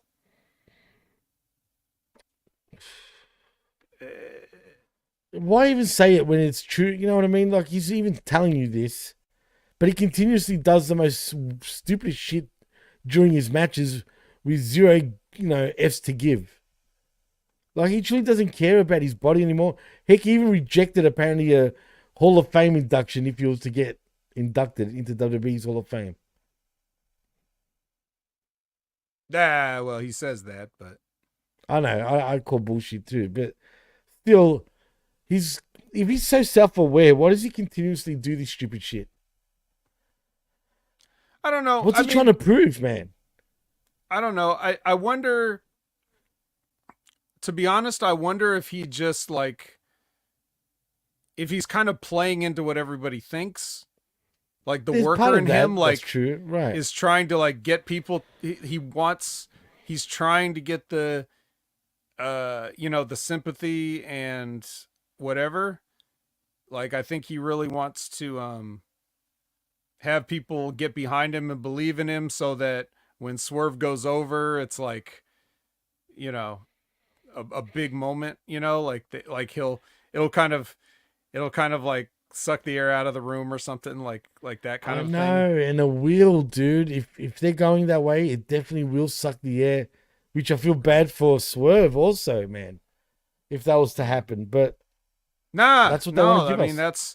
That's what it is. But I mean, maybe it's some of that. Maybe he plays into everything. Maybe he plays up injuries that he doesn't even have, just so that Well, he was recently, like against Osprey, the Tiger Driver 91, all that bullshit. I hate when he does that too, though, Vet, to be honest, man. You shouldn't play into something that had people concerned legitly for you in real life, dude. So what Yeah, do? You turn it into an angle? yeah, I don't really agree with that. And um but I also don't like he's earned it. He knows what he's doing for the most part. I just Does he though, Vet, really? I mean, we used to think I that way. I think now he does, and he just realizes it too late. He did So I say think that. he's He kind of playing. made I think he's reference. playing into it now, whereas before, when he was more reckless, I don't think he was thinking about it. I think he did think that that's what he had to do. I think now that he knows that like the twilight is here, and you know he's only got so much time left, and he knows it's over. I think now he's gonna like really play that up, you know, and try to like he's still a worker, you know, he's still gonna, you know, he's still It's trying true. to do what he thinks is right for the business. So we'll see where it goes. You know, but I think people buy into it too, like because we all know he's had this history and he was forced to retire and all this stuff. So I you mean, know, but this is. of course we're gonna tell him like, you know, hey, don't do things, you know, but he's probably like, I don't know, but don't play I up on know him. I know what I'm doing, and I'm gonna make you believe in it. I mean, did you see all the bruises all over him too? Like, he looks a Yeah, bit banged up, dude. So it's whatever. But Liz says in the chat that if he has another fake seizure in the ring, I'm out. I tend to agree with her, man. yeah. That's how I feel. I don't think he's gonna do that again because he just there would be no reason for it. I mean, I hope so, man. there was a reason for it before. I just think I just didn't agree with him doing it, but I know why he did it. I got it. Right. I mean, you can do things and they make sense. It's just bad ideas. Like it's okay. Like you know, I don't think there would be any reason for him. I don't think he's gonna go into Wembley in the last match and have a fake seizure. I think he's just gonna go in. He's gonna put Swerve over. They're gonna shake hands and it's gonna be nice. I think that's gonna be how it ends. But yeah, what would he get out of a seizure at that point if he's leaving? There's no reason for it. So I don't think they'll Right. do that. But you know, whatever. Now speaking of Wembley, which is another weird thing, people keep saying Wembley. Like Mm-hmm. they're not talking. They don't hardly even say all in as Oh, much. wait. Are Everybody you says Wembley, suggesting? Wembley, Wembley. I'm going to Wembley, Wembley, Wembley. Hey, wasn't? By the way, real quick, wasn't Wembley like one of the Fraggles from Fraggle Rock? I have no idea, to be honest. Chat, But yeah, someone say it. Someone in the chat, chat. Wembley. But you know what? There is another Wembley also, Vet. Ironically, there's Wembley Arena. Oh, Little Wembley. Could they possibly? Because we haven't been hearing about ticket sales, dude, and what the ticket sales roughly are. If you remember the year before, they were hyping up. Oh, we've sold 40,000 so far. We've sold 50,000 so far. 60, 70, and it was all over the place. Now, I can't like. I don't hear anything. But Labrat says yes or something close. I don't know if that answers your question, Vet, but well, there you go. Liz answers the question. Yes, he was the Hawaiian shirt. Yeah, he was green. Fraggle. He was green. Okay, I don't think I ever I'm saw pretty that. sure he Man. was green. Yeah. Oh, there you go. But yeah. Do you have any idea? Are What you the like? Are ticket you sales sitting are? there like I'm not even going to put over Fraggle Rock? What is that? Is that what you're kind of thinking over Nah, there? because I never really like watched it or anything like that. You know what I mean? Oh, so you're aware of it, but you just didn't watch it? Right. So you know what I mean? I can't really answer the questions about it when I never really got into it.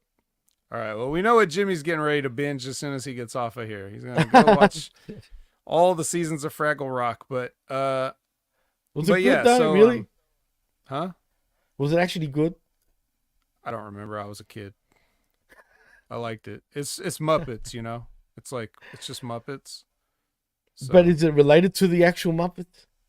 it's Jim Henson, like Oh, so you then know yeah. Muppets. Maybe I do know. I But have to see it, dude. I have to see it. yeah, they were like they like lived under the ground you know, and they Now were you like make me wanna small look it compared up, to damn like it. people. Okay, I've got Uh, to see this so I know. yeah. But anyway, keep going.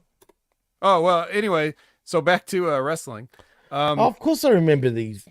Jesus, yeah. I do. I just don't Well, remember hey, it's what it was Australia. called. I don't know if stuff, No, we get makes all it your everywhere. stuff. Don't worry. It does, especially those.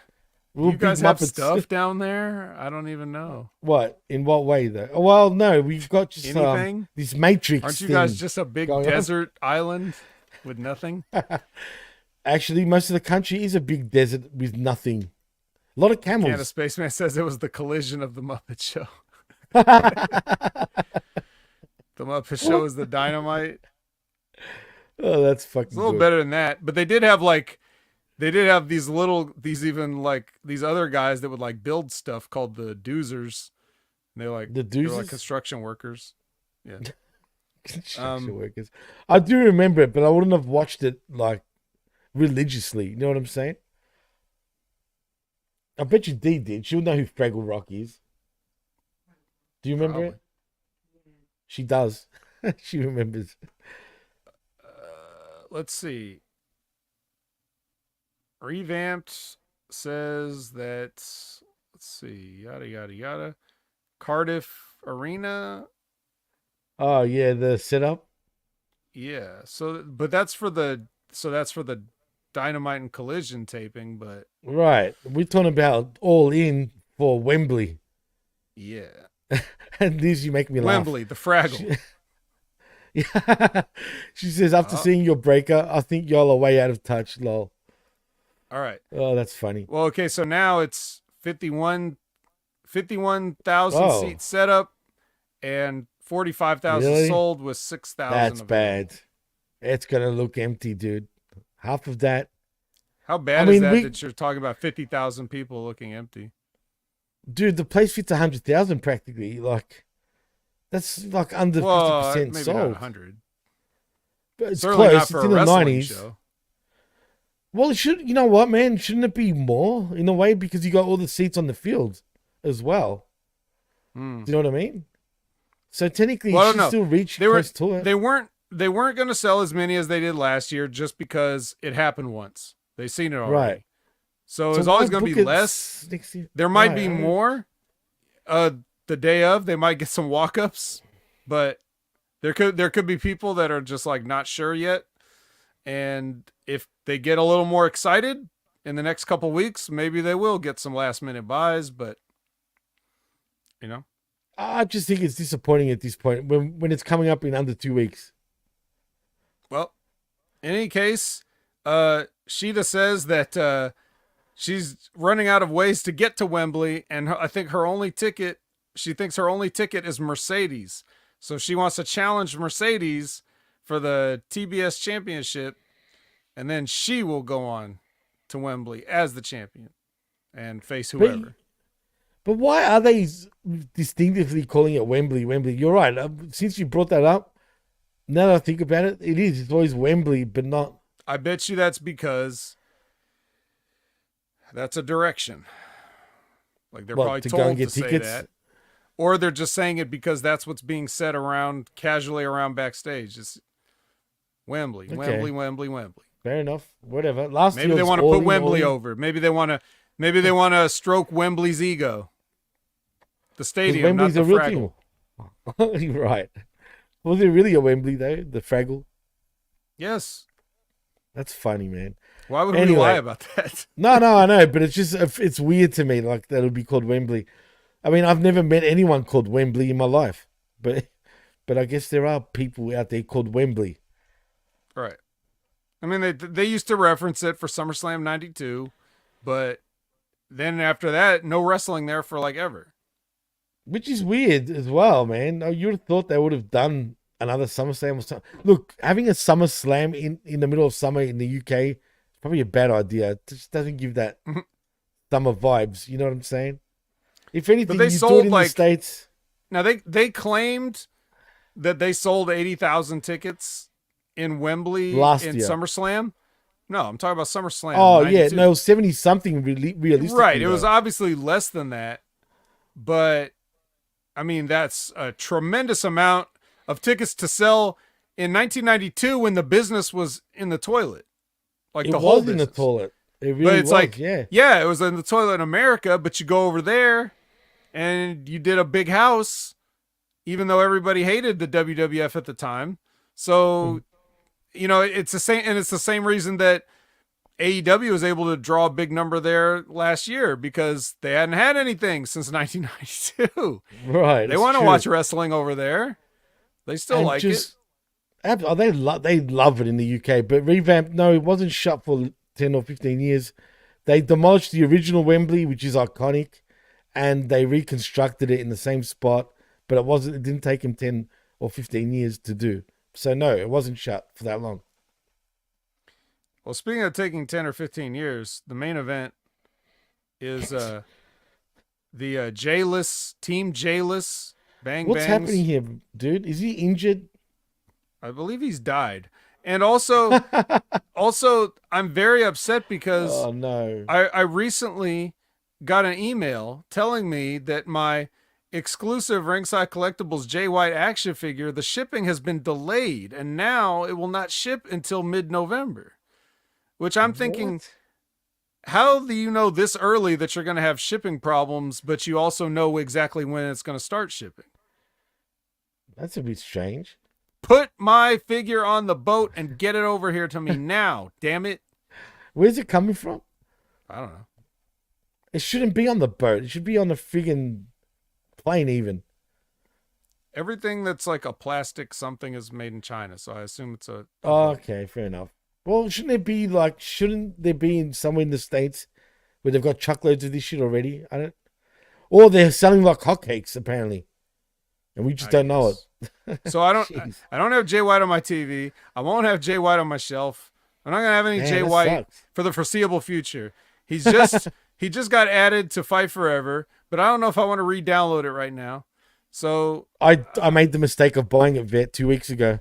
oh, did you? Okay, maybe now I have a Only reason. because- Maybe we could play it. Wait, which version? You got it on Oh. Xbox, didn't you? Yeah. Wait, is You it son cross? Is it cross play?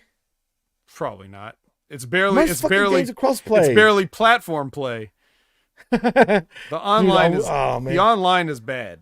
I promise you, I will get a PlayStation very soon. I was close to getting one this week. Don't buy Fight Forever again on my Oh account. yeah, true. No, But you're anyway, right. point That's is, no Jay White here, and then we get the House of Black, full force. Christian is the special referee because everything makes sense. Because he's a boss now, so he gets the Right. advantage as champion. Which immediately, like, when I see this, right? Like, I don't care at all. I don't care about anybody in this match. I don't care about any of the 7 people involved in this. Not one iota. I could have just switched this off right at the Didn't you know how it's start. gonna And end? this, not only because I didn't want to watch it, but because the first thing that popped in my head is the Say it. question of, could this possibly end any other way than yes. a no contest? No. I mean, no. It went straight to Because my Christian head too. doesn't have a team to pick.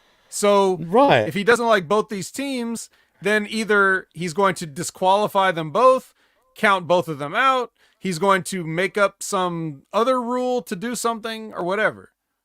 So you already know what the finish is. And that means that everything that happens in the match for like the 20 minutes that it goes on, it's like 15-20 minute match, it's all just wasted for nothing. They could have went all the way to the wire and then said like, okay, this match is now starting. And then the minute the match starts, Christian disqualifies somebody the first chance he gets. And then the patriarchy runs in and does everything they do at the end, which is they come in, they beat the shit out of everybody, and they go off the air with everybody saying, oh, now what are we going to do? I know what you're going to do. You're going to have a triple threat match, of course. Like anybody would be able to see that coming a mile away. But, could you have not done something just like slightly different just to... Dude, the second it crossed my mind, because I was thinking about as the match started, I'm like, it makes sense if Christian like somehow disqualified, like you just said. But the second he started counting at the end, I knew that was that was it. We're done. Yeah, and he started getting faster. 1, 2, and then 3, 4, 5. And I'm which correct me if I'm wrong, Jimmy, but because when I said I really didn't care about this match and I didn't want to watch it, I was not joking. So maybe I missed it, but what it seemed like to me is that even the whole duration of the match, Christian wasn't really doing anything out of the ordinary, right? He was just being a regular referee. Actually, he was so panicking, it wasn't even entertaining. No, he didn't do nothing. The only entertaining part was he came out in a referee skivvy, bro. That was funny to me, like, and that's cool. I like how he did that. But no, he felt to me it felt like he was losing control with most of the match and panicking. It looked like he was getting a lot of someone was talking to him in the earpiece, that's for sure. Probably Tony. But yeah, no, he actually was trying to keep himself out of it most of the time and done absolutely nothing. I will say this now, did you watch the match, Vet, at all? I mean, I was watching it, but it was like I was staring at it, like it was just filtering right through my brain. Like it happens to me all the time. Well, I can proudly report that I actually watched the match, and besides the finish, and we knew pretty much the finish was going to be like this one way or the other, I actually thought it was a fun match. The thing that really shit me though, right? Did you see Robinson's doggy piss spot? No, I mean, I didn't see it here, but I've seen him do it. I've never seen him do it. This is the first time I actually realized he'd done it. But dude, he snotted on friggin' Buddy, first of all, which looked like a pissed off Aleister Black, just his reaction. And then after that, he does the doggy piss on him. And that looked like it absolutely really pissed off Aleister Black. And it was all on, dude. It looked like they were stiffing each other. But man, it's the most ridiculous spot I ever saw in my life was that. The doggy piss on Buddy. And snotted on him. And a good booger went on him, dude. It was... Ugh. Anyway, it just felt so disrespectful, dude. But other than that, the match was fun for what it was. It was all over the place. It was out of control. But forget it. It was irrelevant because the finish was going to be the finish. And why did they work all their asses off? I don't know, because it was all for nothing. You think about it like, if this were real, now, so Christian's out there and he knows in his mind, like, what he's going to do. Right. Like, he knows ahead of time, like, okay, I'm screw these guys over because there's no way, that way I won't have any contenders. So he knows that, and he still lets the thing go on for like however long. It felt like 30 minutes, dude. He just has to sit there and let it go on. Like, I'll just bide my time. He's like Mr. Burns. Yeah, he's perfect. He did that good.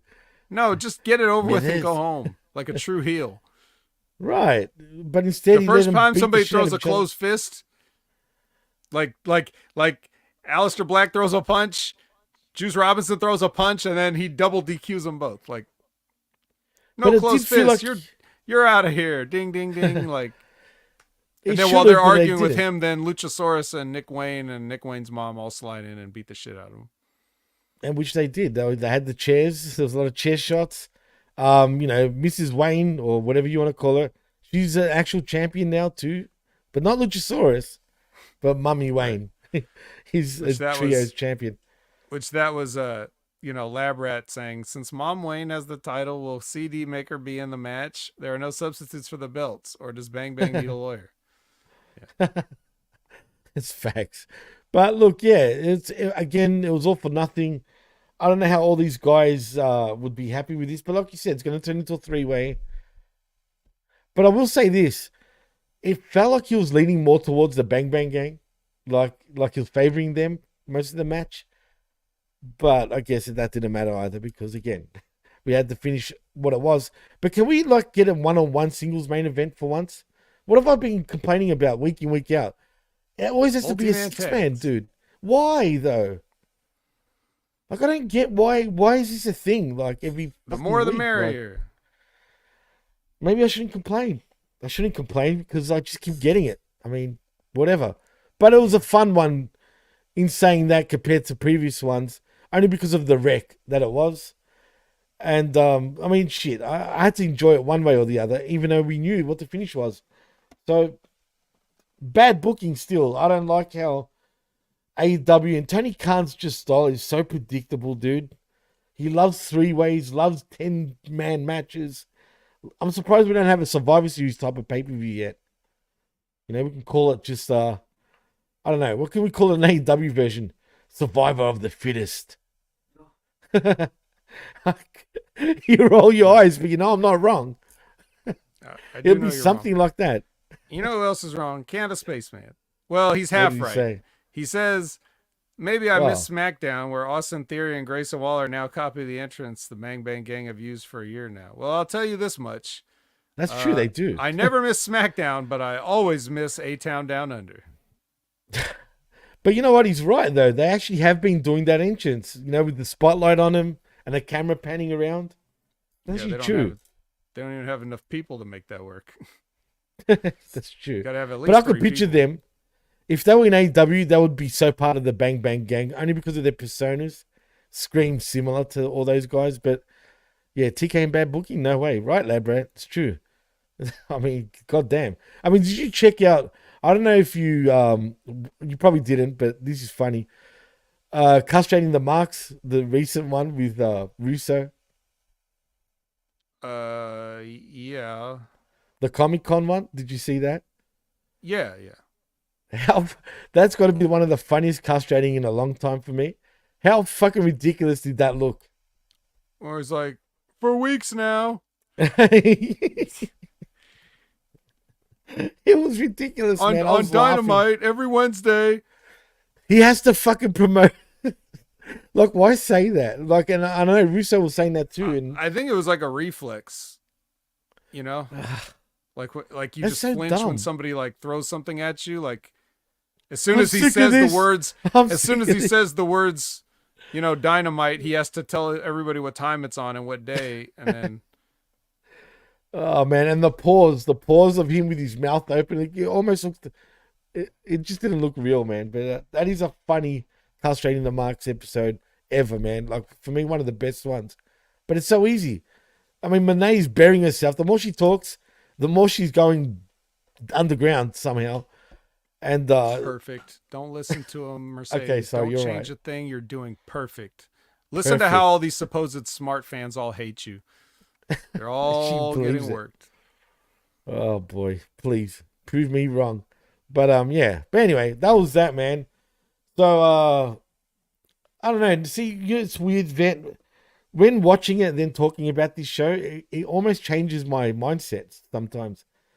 Like, watching it seemed fun in certain parts, but then talking about it, it makes me realize, like, was it really that crash? You know what I mean? When I look back on it. But in saying that, it was definitely not better than SmackDown. SmackDown wasn't the best. But if we're going to give any grades, and I might as well start now, I'd probably give it a C+. Okay. I'm going to give it a flat C. Flat C? Yeah, just a C. I don't think there was any really, like, amazing stuff on the show that's can't miss. They definitely had a lot of menu items for me, but it's, you know, what they kind of did, just not so much. So, you know, the highlight for me was it just so, you know, I got to relax and enjoy the swerve match, and you know, I just took my time with that and just tried to enjoy it. It was like a nice comfort food, and then the rest of it was like, oh, it's Darby. Oh, yeah. Oh, Outrunners. Oh, nice Outrunners. Okay. Oh, there was a lot on the menu. It's always actually, like it's always counterbalanced with something. It's like, right, exactly. On the one hand, you get an Outrunners. On the other hand, you get the FTR. You got on the one hand, you get Darby and Hologram, and then on the other hand, you get the Premier Athletes, or you get like what's another good one? There was another, like, Roosh, but then, God, Preston Vance, like, really, just and Mike every person that's on this show that I'm interested in gets this albatross, you know, that it just weighs them down, and yeah. And I missed that spot. Usually I catch that shit, so thank you for pointing that out. But the cameras in AEW, down there, just like, yeah, I mean, the cameras in AEW always show the parts where they're talking to each other and they quickly pans away. They have no clue, so whatever. And Canada Spaceman, actually, for once, put it well, actually. So what I am saying is he's kind of, I guess, like that. Chew a gum too long, and, you know, it's cool at first, and then it runs out of flavor, and you're like, yeah. You know what I mean? Yeah, So, Collision is the fruit stripes gum of wrestling. so true. You guys got fruit So stripes true. down there, Jimmy? Yeah. We do, but it's not called that. What's it called? But you can buy them. You can actually buy the American ones. Like, have you got Juicy Fruit, for example? Yeah. Is it the same? I don't think it's the same, though. Is it chewing gum for you as well? Yes. And what flavor? Like, what color's the package? Juicy fruit's yellow, typically. Oh, it's all right. It's the same as ours then. It's exactly the same as ours. No, but we do have those, but they're like at specialty stores. Okay. So, yeah. Yeah, fruit stripes is like, it's got the zebra on it, and it's like the red and green, and Isn't it like multicolored sort of, I guess. It's just, it just quickly loses flavor, like a lot of those things do. But that's like Hubba Bubba, though. well, Hubba Bubba's Bubba's bubble around. gum. Right, yeah. Well, yeah. That's different. Yeah, I guess, because Hubba Bubba does run out pretty quick when you think about it. Like, very quick. All right, well, we're running out of time real quick, so let's wrap this show up. We've given our grade. A C plus for Jimmy, a C for me. And it C seems like is C's for all around. Cookie, and that's good enough for me. Down in Fraggle Rock That with rhymed. Wembley. All right. That rhymed. I don't know if Full you circle. meant it, but yeah, it was full circle. Maybe we should go and watch an episode of Fraggle Rock. I'm joking, but I'm not going to do it. Sorry. I'm just not going to do it. But in saying that, Vet, tell them what you're doing and what you're up to, man. All right, you can find me at Opinion Haver on all your favorite social media platforms. You can find me every Wednesday at 8 a.m. Pacific, 11 a.m. Eastern with Big Ray Hernandez for the Next Level Wrestling Review. You can find me every Monday at 6:30 p.m. Pacific, 9:30 p.m. Eastern for Impact Attack with Brandon. You can check out Rip Rogers every Friday at their concrete time of 8 a.m. Pacific, 11 a.m. Eastern, unless it's 9 a.m. Pacific and noon Eastern on Thursdays, which is when they were this week because plans change, pal. And then you can also check out Stevie Richards' show every Friday at whatever time that drops. It's exciting, interesting, informative. This week he talked about steroids in wrestling, and every time somebody talks about steroids in wrestling, I always wish that I could join them because nobody brings up certain points. I don't know if they just don't want to or if they just don't know or whatever, but there's a lot of things that people generally don't talk about with that. But these guys get pretty in depth, and Stevie's pretty honest and talks about not only steroids, but just the wellness policy in general, which was implemented right at the time that he was there and some other stuff. So a lot of personal anecdotes that you won't be able to get from anybody else because they're not Stevie Richards. So go follow Stevie Richards at Stevie Richards Show on YouTube. High quality video with whiteboard segments and everything. So check that out, and check out the JTG channel. You know, he's got new videos dropping all the time, whether it's his Mount Rushmore of tag teams or 5 reasons he didn't win the WWE titles, tag team titles as Crime Time, or whatever he's doing. Yeah, go check out JTG's channel. You will be rocking with the God. Cheer. Nice report. Well, if you want to follow me on the Twitter, you can at DJ MassFX. Also at the PWC Network. Like and subscribe right here at channelattitude.com with $5. So you get the best, but the realest talk in all of pro wrestling. And also at Hamin Media Group.podbean.com, where you can find all affiliate shows. Heck, even the SummerSlam review shows on there that myself, Brandon, MSG, and the evil doctor himself in Dr. Jeff Littman actually reviewed, which you can find over there at HaminMediaGroup.podbean.com. And also, well, there's no point until we're back, but there could be a new PWC show coming soon with the guy that started this show. I said it. Can you believe that? Yeah, possibly. I know. Look, he said I let him decide what this show is going to be. So until it happens, I'm just saying, it seems like it's happening. You just never know. So look out for that. Whatever it's going to be called. I'm not sure yet, but I'll keep everybody posted. But yeah, it's an interesting concept. You can't deliver. Well, I can deliver it, whether someone else does is the problem. So we'll see. That's why I'm saying we're putting it out there. And as far as I like a Raw show that's starting with myself and Big Ray Hernandez, was initially going to start on the 20th. It's not starting till the 27th now. So look out for that. I like a Raw. It's going to be a YouTube exclusive as far as I know. It's not going to be on channelattitude.com. It's only going to be on the YouTube. So look out for that in the future. And I think that's about it, Vet. So in saying that, I am Jimmy T. That is the Vet, Jamie Williams. And you've been listening and watching the Saturday Night Wreckage right here on Hamin Media Group and channelattitude.com after the fact. And we're out. Peace.